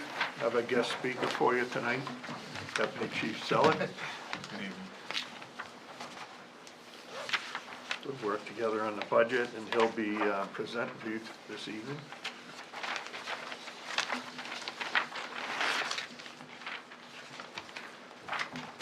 So in front of you, you have the information handout. We included some information in there. We have 2 new board members, as well as members of the community have some understanding of the department, how it operates and stuff like that. So the first few pages, most of you guys know about the department, so I'll skip through. to save us some time. Organizational charts, apparatus, and daily shifts. Staffing is on there. One of the things that we've talked about briefly before is the firefighter, the retention problem that we have in the department and have had for a very long time in this community. So last year we talked about it briefly. You asked us to come forward with some numbers. So we have some numbers for you there on page 3. And we broke it down into direct costs and indirect costs. So our direct cost is what we're actually physically paying out. So for a new firefighter, depending upon how well they're certified, which we're not getting many applicants for lateral transfers. Mostly we're getting people in the door that have 1 or 2 certifications out of 5 or 6 certifications that they need. So tuition can be anywhere from 0 if they're fully certified all the way up to $6,500. Luckily, you'll also see in our offsetting revenue is we have been taking advantage of the state's funding for fire tuition, so that although it's coming out of our budget, it is returning when I submit for reimbursement for the firefighter 1, firefighter 2 classes and some others that's coming into the general fund. Protective gear is around $6,000 to fully outfit somebody. Uniforms is another $2,000. Pre-employment physicals and backgrounds is about $1,500. Wages go between, depending upon their level of certification for an EMS, is between $50,000 and $54,000, and as well as their incentives for military and stuff like that, or degrees. Overtime, they typically get between $11,000 and $13,000. Again, we're paying overtime wages because they have to take these mandatory classes in order to be minimum for the job. And then their benefits package based on if they are taking a buyout, if they are a single person, if they are a family with kids, is anywhere between $39,000 and $63,000. So you see the minimum, average, and maximum first year direct costs is what we're putting out for firefighters. So yes, our retention is costing us money directly. Indirectly, there's indirect costs on our administrative personnel as well as operational personnel especially. So we go through advertising, application management, application process logistics, background investigations, onboarding, scheduling, reviews, and then a significant amount of time is done by our personnel, which is obviously part of their daily workload, is the onboarding of the new personnel. So as you guys may have known, things have changed greatly. I think the most interesting one recently is someone didn't know what a spade shovel was. So that's what we're literally working with. So guidelines, rules, plans, software, equipment, apparatus, scene management, mentoring. Just because they go off to firefighter 1 or firefighter 2 class, it does not mean they're ready to be a firefighter here in the town. We've been having very good success with our Department of Defense SkillBridge internship program. That has been a great recruiting tool for us. However, one person who's been in for a very long time has been on a ship for the last 9 years, so he has not been driving. So he requires a little bit more driving, and if you see someone, in that mid-20s range, you wouldn't expect them to have a lot of need for driver training. But they've been on a ship and lived in California in the city, so that's what happens. Getting into the call volume. So we break it down into 3 categories, being fire calls, EMS calls, and service calls. There's some information there, some examples for fire calls, EMS calls, and service calls underneath it.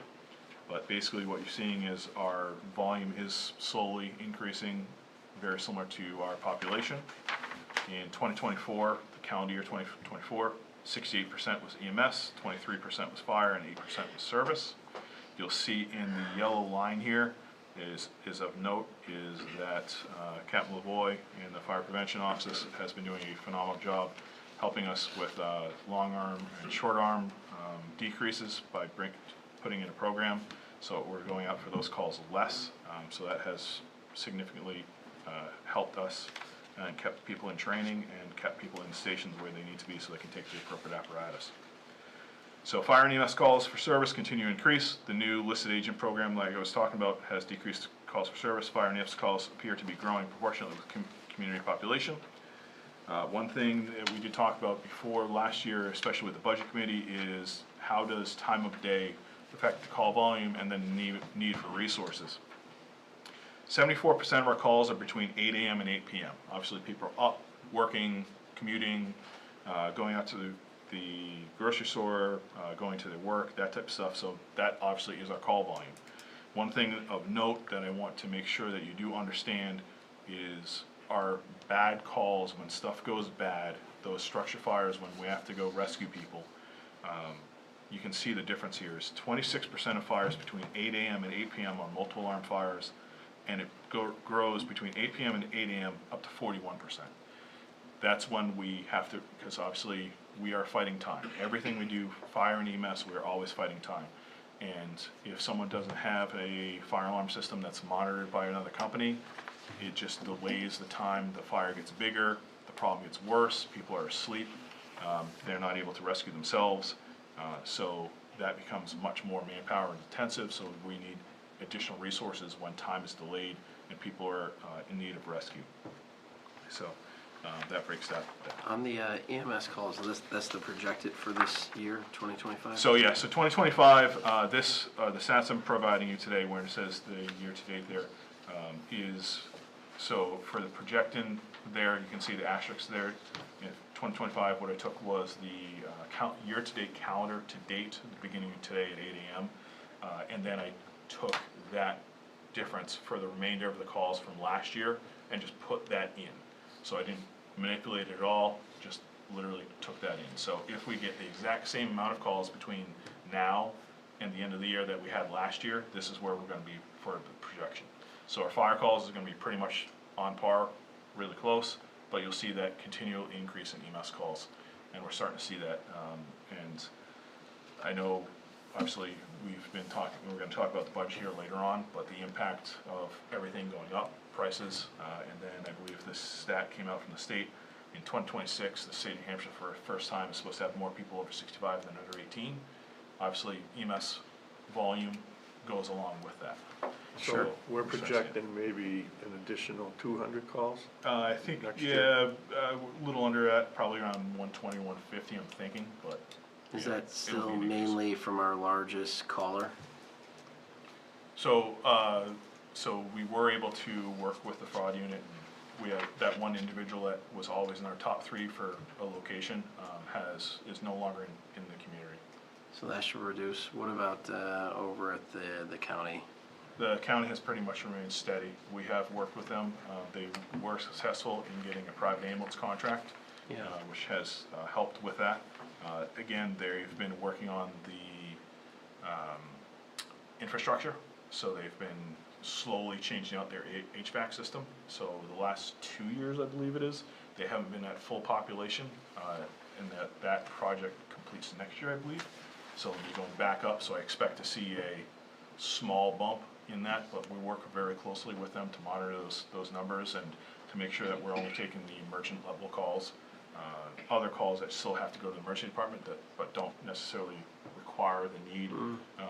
We ask them to work with private EMS, and we've been successful at with our other facilities here in town as well. Okay. Like I said, time matters. There's the information for you. Going down to our response times, just so you can understand where we're at, is the NFPA 1710 standard is 9% of our calls need to be meeting these marks. Obviously, because of our size in the community, and especially since the third station is not equipped or staffed, that area of town sees the largest response time there. So Goffstown Fire Department is averaging, which is 50% of our calls, response times. Our ALS ambulance is on scene with less than 7 minutes, and our first engine with 3 firefighters is less than 8, and our second engine with 3 firefighters less than 11. And just a reminder, you can see up there, the first engine arrival has to arrive with 4, and the second engine also has to arrive with 4, but our staffing in Goffstown does not meet national standards. On time or number of people? Both, correct. Yep. We work with our stakeholders, specifically command staff, the notes from the CBA, as well as the E-board, as well as the operations crews. We did our SWOT analysis and our PESTEL analysis, SWOT internal and PESTEL being external. So you have a breakout there. I'm not going to go into these in depth. Please let me know if you have any questions on that as you review them, because I know you guys just want to get into the numbers tonight, so we can focus on that. 2025 projects, the next page on 7, what we've been doing for efficiencies. We worked on a couple different big ones there. In 2026, we're going to continue finishing the basement organization. The basement of Station 1 was retrofitted by the department personnel originally to make bunk rooms when we started gaining EMS overnight, and then they built this, additions to the stations. We're working on organization there. We've included some inventory control for our personal protective equipment, which has significantly reduced our costs there, as well as inventory management for bulk purchasing.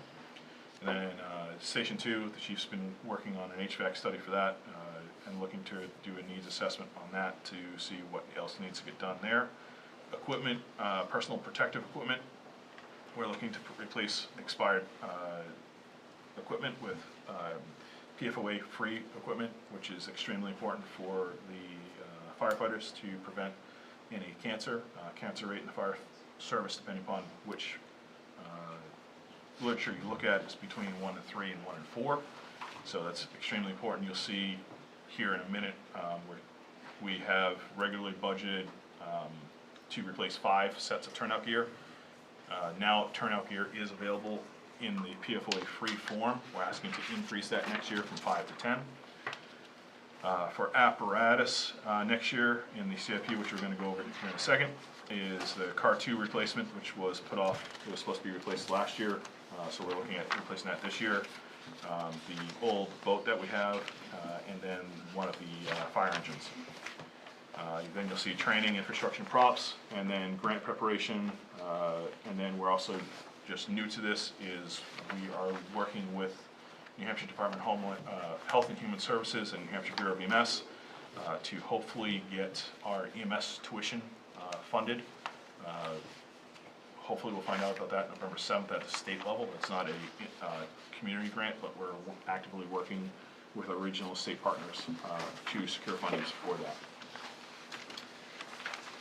The future projects that we've been talking about and will continue to talk about is supervision, to make sure that we have a supervisor at each station, hopefully 24 hours a day. Staffing needs, training facility, because we are beating up our stations, and we'll talk a little bit about that, the first piece of that tonight.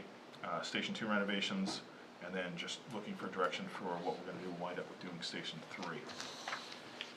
The next page is our CIP and CRF.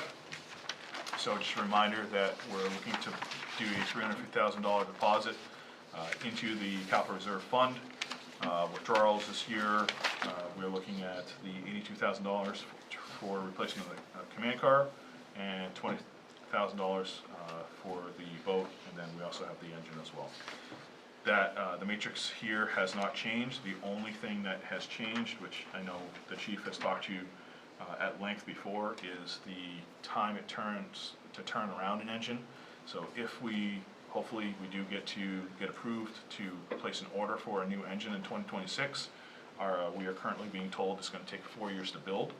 So there you can see engine 3 is the one that's up for replacement. Its current age is 21, and in 2026, our financials recommend for maintenance and stuff like that it's replaced in 18 years, and it will be 25 years. If we order it next year, that'll be 25 years. The vehicle will be 25 years old? When it actually gets replaced, that would be accurate, if we order it next year. Yep.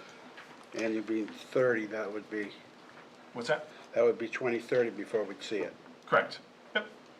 And then the one in 2030, which is a tanker, or tower. The tower. Yep. That's the tower. How long out would that one be?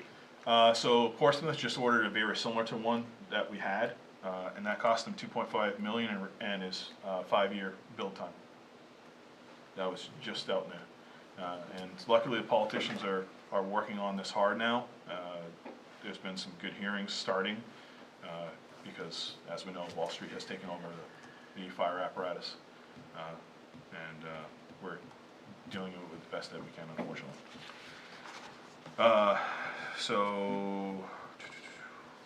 Just a review, NFPA 1900. So first due fire engines, maximum 15 years. Max life of reserve apparatus is 25 years. Insurance, so ISO.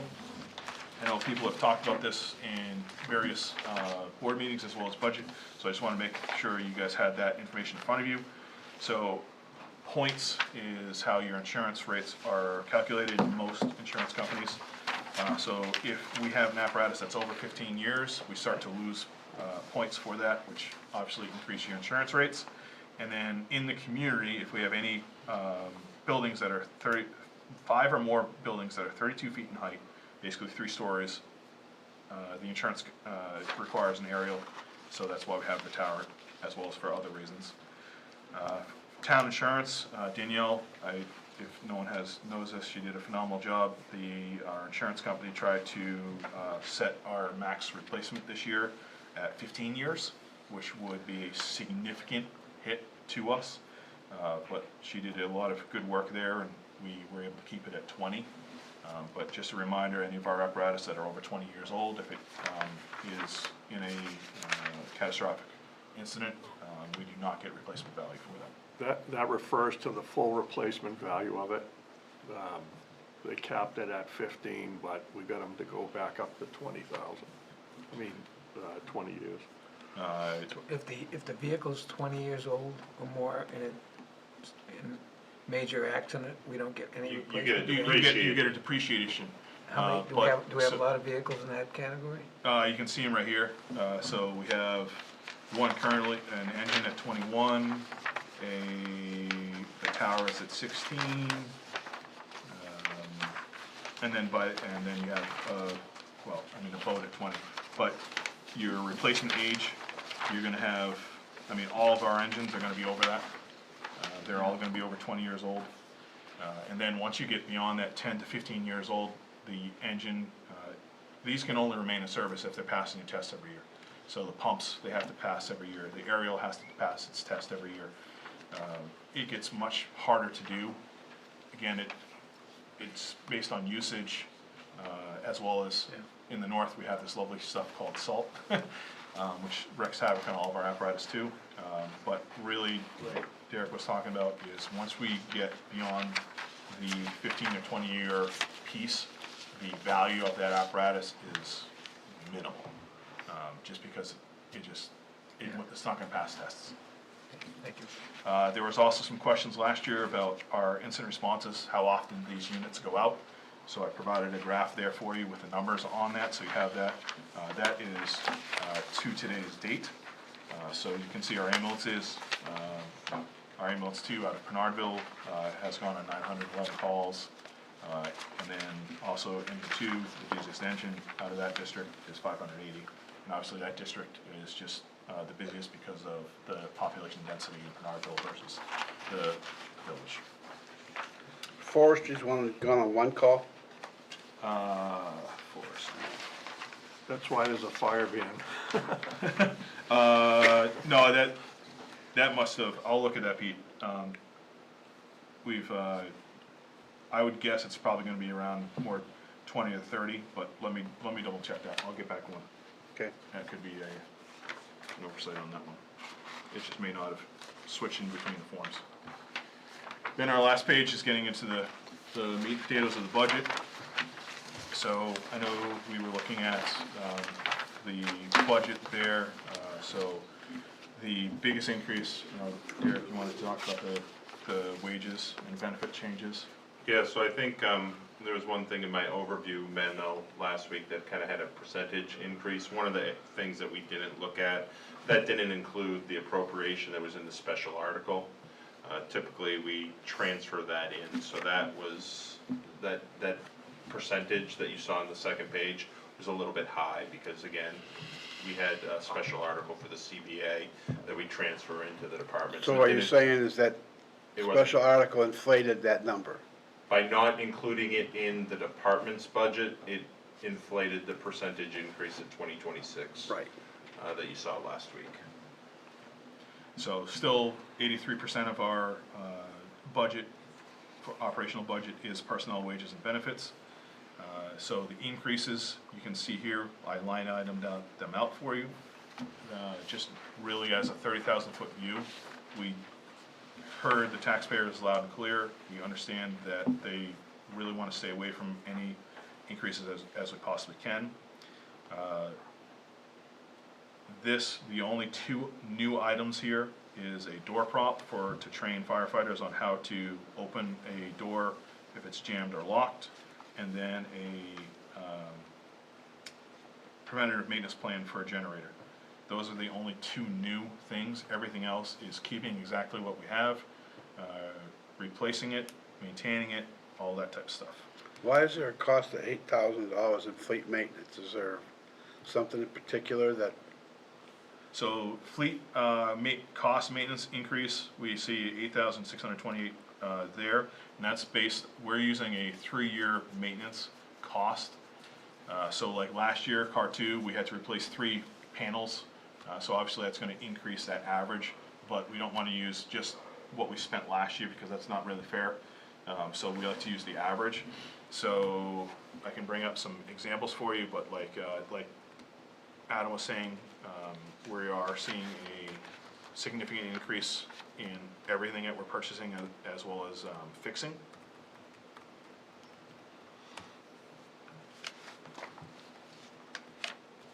So for example, tires, Pete.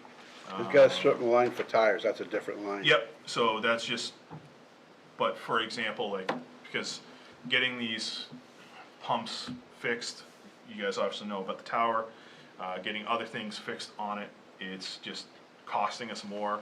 So the tires, for example, in 2020, we were paying $583 for a 65R 22S, and now we're paying $935, that includes mounting and balancing.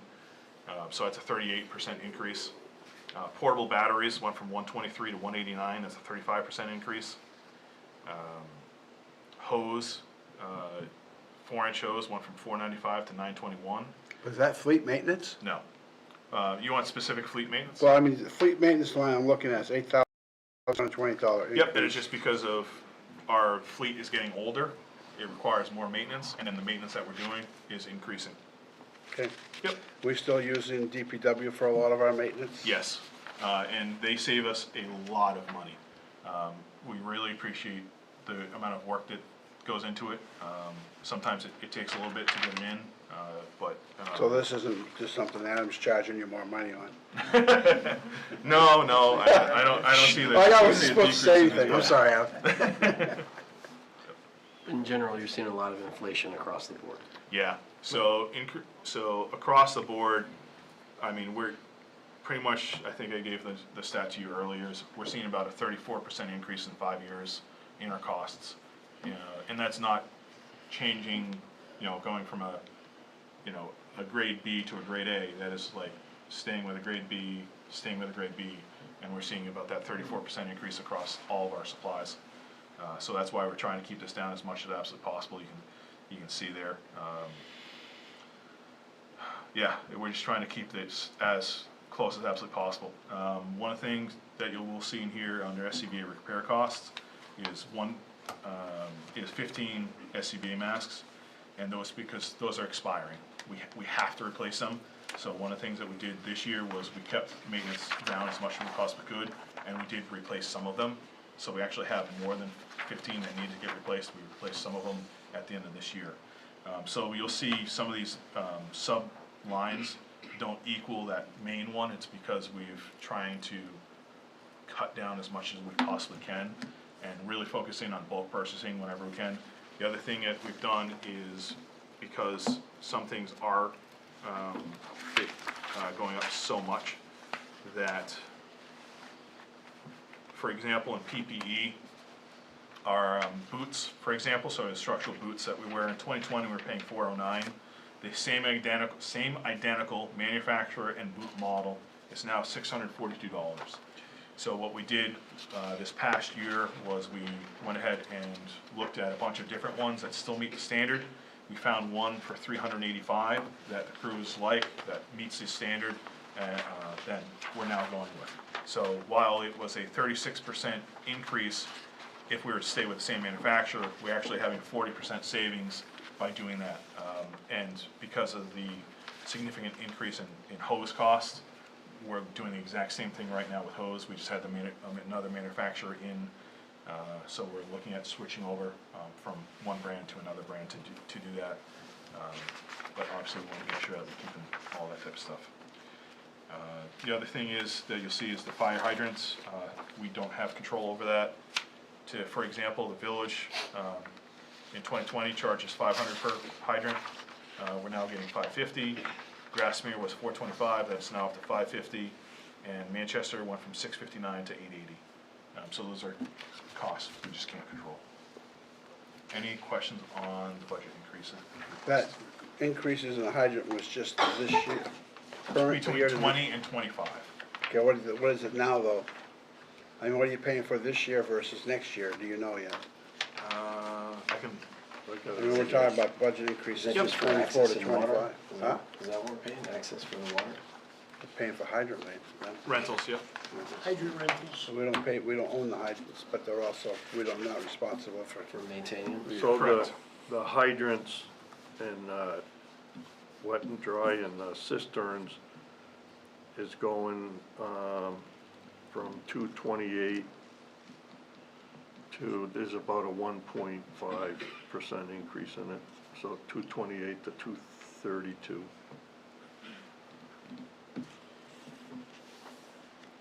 And that also, it's not only fire hydrants, it's also the cisterns, which are those concrete tanks that you see all in the rural areas. That includes maintenance on them also. One of the other notes that you'll see dragged through a lot of this handout is the Master Box program. So that's an increase of $3,000 because that program, that infrastructure is so old. If you see lines hanging down that are red around town, that's probably ours. So we're coming to you with a phase-out program for that because that's just a service we just cannot keep up with financially. It's not a benefit financially to the town anymore. So we're going to be looking at, there's 3 circuits and probably taking a circuit out each year and removing that from service permanently.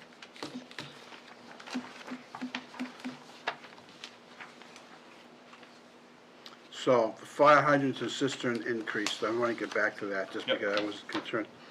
It says it was 232,466 is what you're requesting for 2006, which is a 6% increase.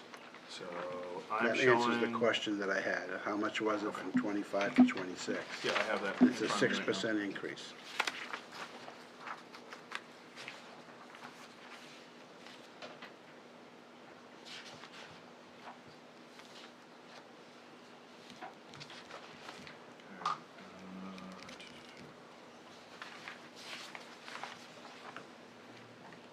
And also, Ben, on your last pie chart there, So up in the right-hand corner, it's got vehicle-related and a dollar amount, but was that any increase, or is that level funded? I'm sorry. So, Pete, to answer your question, 2024, so for hydrants, cisterns, 2024 was 219,410. It went up by $9,500 to 228,995 to 2025, and then it's going up in 2026 by $3,471, as the chief mentioned, at 1.52% overall. The vehicle related? For the hydrants. So now on to answer your question on the vehicle related, so the pie chart in the 2026 increase or the fire budget? Well, no, the other ones you list increases, like the hydrants was a 6%, Yep, facilities was 3, operating costs is 4, yep, employee costs is 2. yep. Vehicle-related is no percentage, Is this 2%? no, I'm 2%. looking at the upper right-hand corner. Upper right.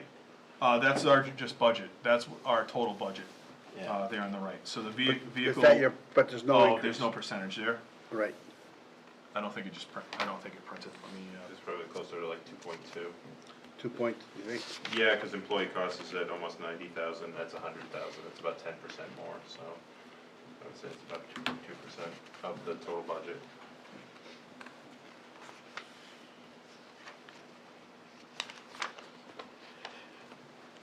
Pulling it up right now. It just didn't print.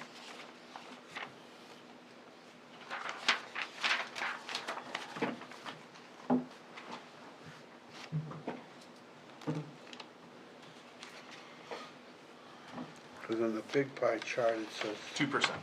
2%, okay, that's Yep. what, So 100,324 for 2%. That's accurate.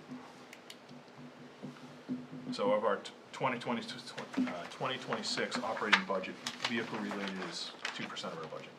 Yep.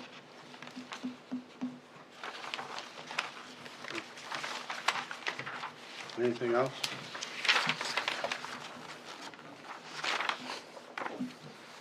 Questions? Jim, you all set? I'm all set, thank you. Mark? Good.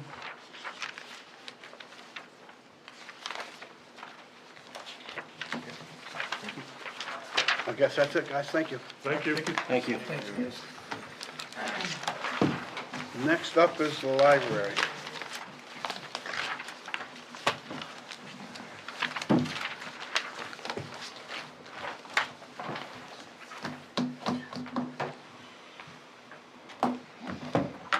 Do we have a handout? Huh? Is there a handout?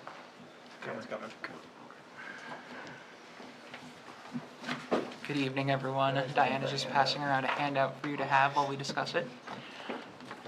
Give her a moment to do that, and then I'll jump into things. Always.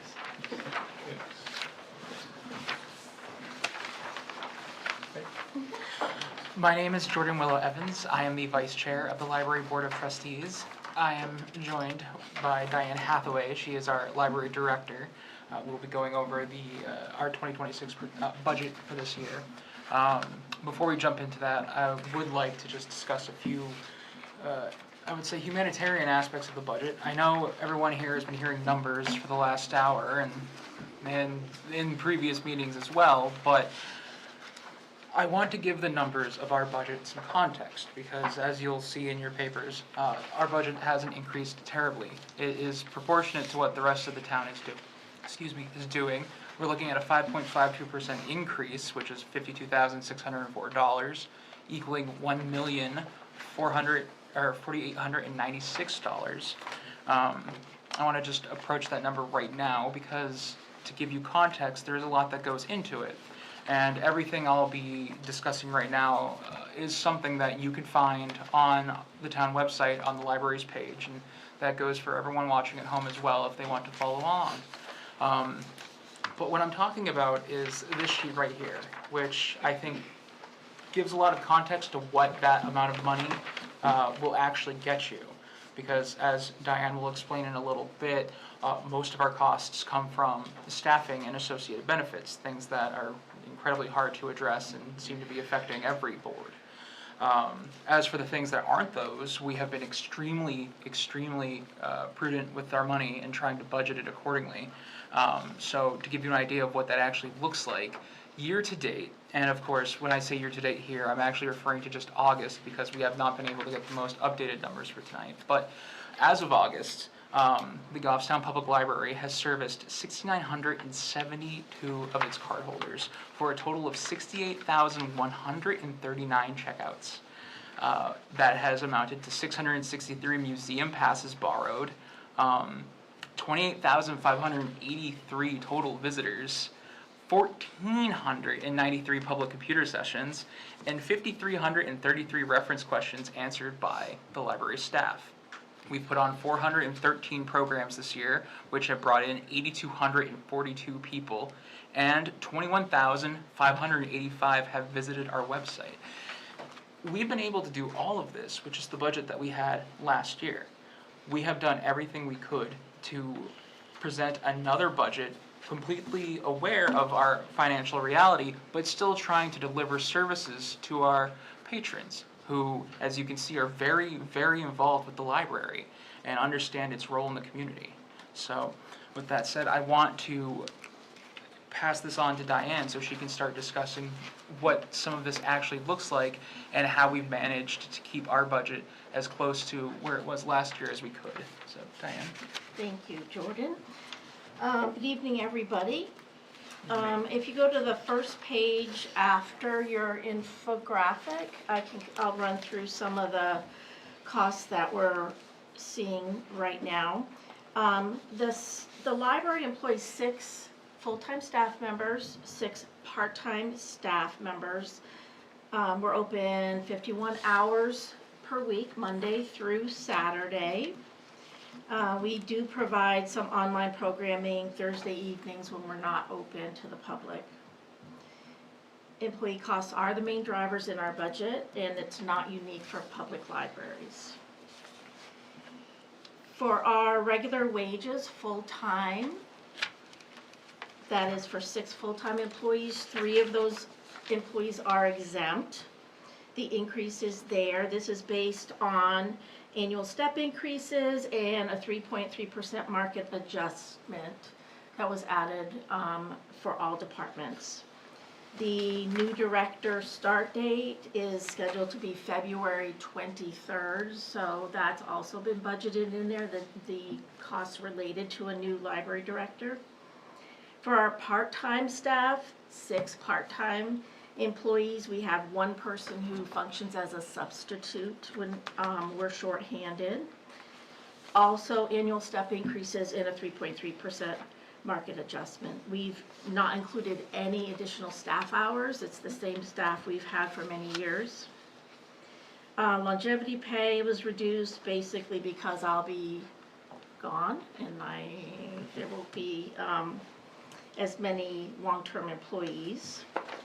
Second page, there is a graph there that just breaks down the staffing costs for you. This was requested by the Library Board of Trustees, and that is there. Professional dues was reduced by $500. Employee development reduced by $900. Legal services reduced by $2,000. And all these reductions were made consciously and intentionally by the Library Board of Trustees, knowing that our increase was going to be a little bit more substantial this year. Next page, the first change is the books and publications line, so that's in the middle of your page. We made a shift this year based on request of the Budget Committee, where we moved all our costs for digital content to a different budget line. So 47400 books and publication is just for physical materials. So printed books, audio CDs, because we're still buying books on CD, DVDs, things like that. So you'll see a reduction there, but then all the digital licensing is a line that we're gonna get to in a few minutes. We reduced furniture and fixtures, and in 2025, that line is intentionally not being used because of our drainage project, where we made some decisions that we weren't gonna spend some lines because of having to pay the difference there. Computers and communications, we're the only department that carries our own line for computers. All the rest are together in the admin budget. And this one was developed with the IT director, and we reduced that by quite a bit, $2,800. Advertising costs have increased, so we've only budgeted for 2 legal notices because we're required by law to pay for legal notices for certain things, but that increased by $26. One change that was made by the Library Board of Trustees is that they're proposing that the new library director receive a supplemented library-provided cell phone and service. That's different from what we have been doing. So that line was increased by $500. What have you been doing on the cell phone? I've been getting a $300 stipend for my personal phone. Per year? Per year, Okay. yeah. So they're projecting $800 on that line then? Right, and that includes the cost of the the first phone, which gets replaced every 2 to 3 years, plus the maintenance, plus the whatever. I have the details somewhere. That's okay, I don't need detail, I just Oh, wanted to yeah. verify it. Next page, heating oil, that's a townwide formula, that's, decreased by $705. Electricity, the budget is the same as 2025, however, we've added $200 for the drainage pumps. Once the drainage pumps are installed, they'll be running on electricity, so we've had to increase those costs, increase for those costs. Water and sewer always reflect actual costs, so those are there. Sewer, the increase of $50 is what happened last January when they increased costs and it wasn't in our budget. So that just keeps us up to where they are now. Telecommunications increased by $26, very minimally. Facilities maintenance is, even though it says reduced by $10,000, there was money in there, $20,000 in 2025 for the drainage project. However, we have made some increases based on what our costs have been to maintain our building. And then programming, 67100, we increased that by $2,800. And just as a reminder, because I haven't nagged about it enough apparently, but the New Hampshire Arts Council was defunded this year, so there's no humanities grants for libraries, so we'll be paying for those costs outright. So that's just one of the changes that we'll have to make internally because there's no matching grant money anymore. For our GMILKS consortium dues, that has been level funded, and that includes our 3 times per week delivery service. 69200 is where we moved all those digital costs. So that line has a lot of the same platforms that you've seen in the past, our databases like Ancestry, Constant Contact, Consumer Reports, but we've added all the costs for Cloud Library, which is our digital service through our GMILKS consortium. That is what we moved from the other line. Our Hoopla costs, we have limited at $15,000, even though our need is greater than that, because as I said, we were trying. And so that line is now $36,301. This says it increased by 9,001. Sorry? It says increased by 9,001, is that correct? What is that? Yes. Where did the increase come from? The other increase came from Libby. That is through the state and comes through the state library. That has IMLS. That is funded partially by IMLS, which was also reduced by the federal government. And our cost for next year, this is a guaranteed cost of $7,200. So that's gone up, I believe, about $1,200. So some of the subscriptions went up in cost and Oh, then, definitely. And this is minimal. Some of them, we don't even know what the costs are gonna be next year, so. okay.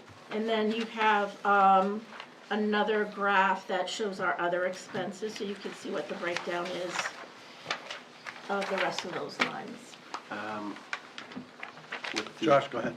With the parking lot, Yes, you're gonna need to do work on that next year too, correct? that's our CIP request. So where is that in here? That is not in there, that's in your CIP documentation. Do you have, So that's in the operating budget, so it's Department 88, because it's a capital improvement, so it's shown in Department 88. our request was $33,000, and that was to repave the entire parking lot and driveway.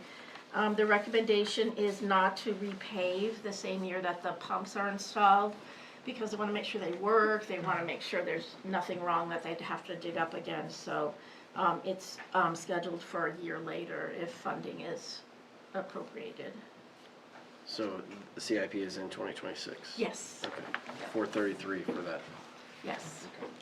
Any questions, anybody? And you have a special article you want to bring forth? Yes, Oh, I have another handout for you. oh, wonderful, Oh. yes. She'll pass out that handout. While she's I passing know they that had out. special articles, Derek, they're right here, and I know they had one. so- Absolutely, that was actually the plan for them to Okay. go right into that, so thank you. Excellent. I'll talk a little bit on that. I apologize that our chair, Terry Curtis, could not join us tonight. There's the She CIP. gives her regards. Huh? I said there's CIP right there. My understanding is that on September 8th, Terry went in front of you all to discuss the need for a capital reserve fund. At that meeting, I understand that she didn't have the figures that you were looking for, and you wanted us to compile some data and come back to you once we've had that data. Well, we did that. In front of you, you'll see a building projects list, which breaks down by priority a list of projects that we would use a capital reserve fund towards. The board did discuss what they would want the capital reserve fund to look like, and following our most recent meeting, they agreed on a $50,000 request for a capital reserve fund in a single question. Looking at the actual projects list, you'll see that we've broken it down by letters with A, B, and C, A being the most complete requests with cost estimates and urgency to the library, and then working our way down to those where we're still trying to determine specific financial figures, or those where the work needs to be done eventually, but it's not necessarily a priority compared to, say, repaving the entire lot or third floor HVAC replacement. We would only use the capital reserve fund for these projects that you see here.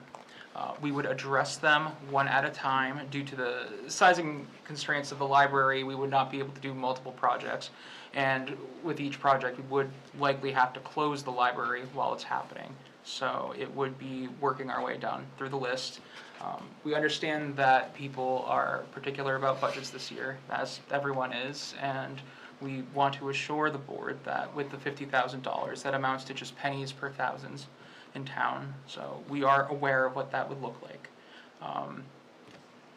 I'm happy to answer any questions you may have, so let me know. When you went before the CIP, did you give the same ratings? No, they did not see this list. Okay, but when you went before CIP, you know, you always have to put a rating on the, Oh, for parking lot paving? yeah, well, in any of these projects, what do you have on CIP? Any of these, the park? None of these are on, I can't remember what was for You had 2027. you had parking lot repaving in 2026. Yeah. Oh, that's right. And in 2027, you had the exterior restoration for 90,000. I think that's That's the repointing of. repointing. Okay, Yeah. So, They didn't, that wasn't really discussed at CIP though, the 2027. But that was a number, But that that was was a number 2 priority, so. number two. Yeah, Okay. that's what I remember seeing on the list Yeah. at the planning board. On CIP, I don't know if you guys are all aware of it, they have priorities on there, and you put what priority is what, so. Yeah. I'm still confused, so you're looking for a capital reserve fund to start with $50,000? Yes. So, it doesn't cover much of what you're showing me here. That's true. While it won't cover everything, there are certain things that we will need to have money on hand to demonstrate the ability to engage with if we want matching funds or things of that nature. So the $50,000 useful in other ways as well. Well, I look at elevator mechanical and control upgrades as $280,000. And you got that for 1027 or 25, is that an estimate? That was that's where I received that amount, that dollar figure today. That's why I put the date there. Okay, so that's an updated figure. Yes. So the 50,000, that would take you, 6 years to get to that amount of money if you were just targeted for that. So I'm confused. Well, the board didn't have that $282,000 figure when they set the amount for the CRF that they were going to request. So that might help answer that question for you. Okay. I don't think you, and A is a priority item, right? Yes. Probably got, what, over $400,000 there. Yep.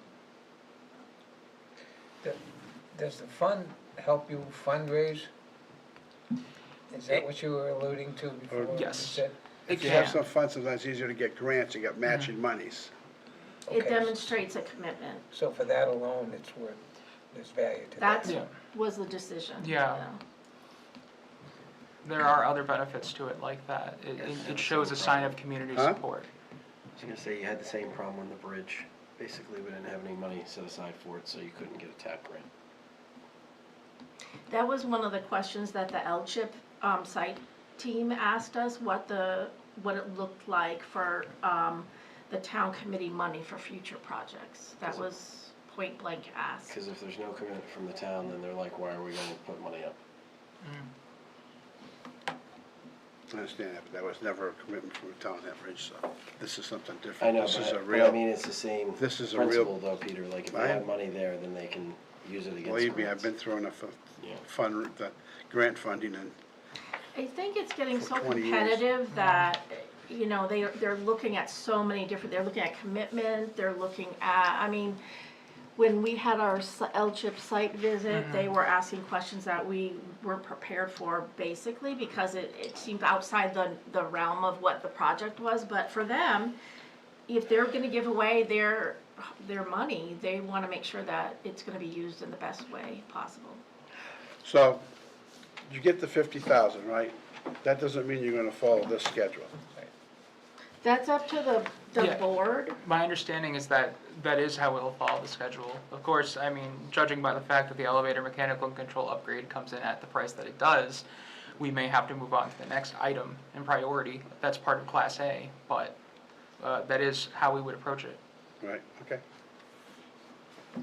Anybody else, questions? And, well, the projects in process, those are all covered with payment, right?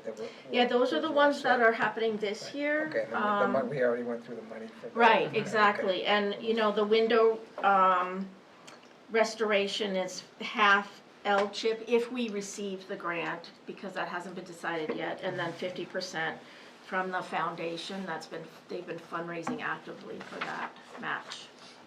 And then the drainage, we're doing site work starting next week for the drainage project. Anybody else? Okay, So. Jim, go ahead, I'm sorry. I'm just kinda curious, you're asking for 50,000, just taxpayer money. Will we just put that in is that in the budget, a budget item, how does that gonna no, work? we'll put it in as a special article. Okay. People will vote on whether they want Yeah, to okay, forgot it. put it into an account, You need to define the purpose, you Yeah. need to which is define, what this is trying to do. Yeah, Yep. okay. you need to define the amount, and then you need to define who the agents are to expend from the capital reserve. Normally, comes to the Board of Selectmen, doesn't it, to spend? That's all determined by whoever puts forward the article. My understanding is that we are putting forward the article with the library board of trustees being the agents. Okay, fine. Anybody else? So Josh wants to ask questions. I always wanna ask questions. So you wanna put forward the article, we're still gonna vote on it, that's what I'm hearing. We'll have a vote whether we recommend or not recommend. Right. So the select board, there's two ways to get an article on the warrant. Correct. The select board puts it on, or the voters of the town can petition the select board to put it on. So say we wouldn't support it, the library could do a article on their own, petitioned Yes. article, Yes. which is what happened with The bond. the bond a few 2 or years 3 ago. years ago. Right. The select board wasn't for it, so the petitioned article, okay, put it out. Was it 27 signatures or 25 signatures? 25 Yeah. registered voters. Anybody else, questions? All right, thank you. All right, thank Thank you. you.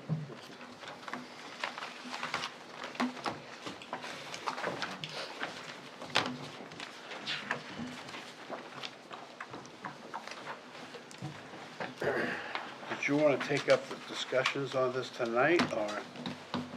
We're gonna wait too much, got more stuff to do. The budget committee is scheduled to begin discussing the town budget on November 6th.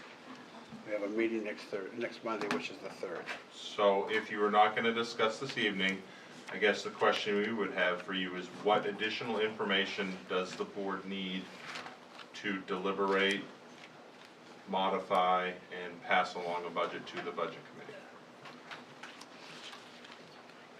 I think we need to make a call on that stipend, like, for sure, next meeting.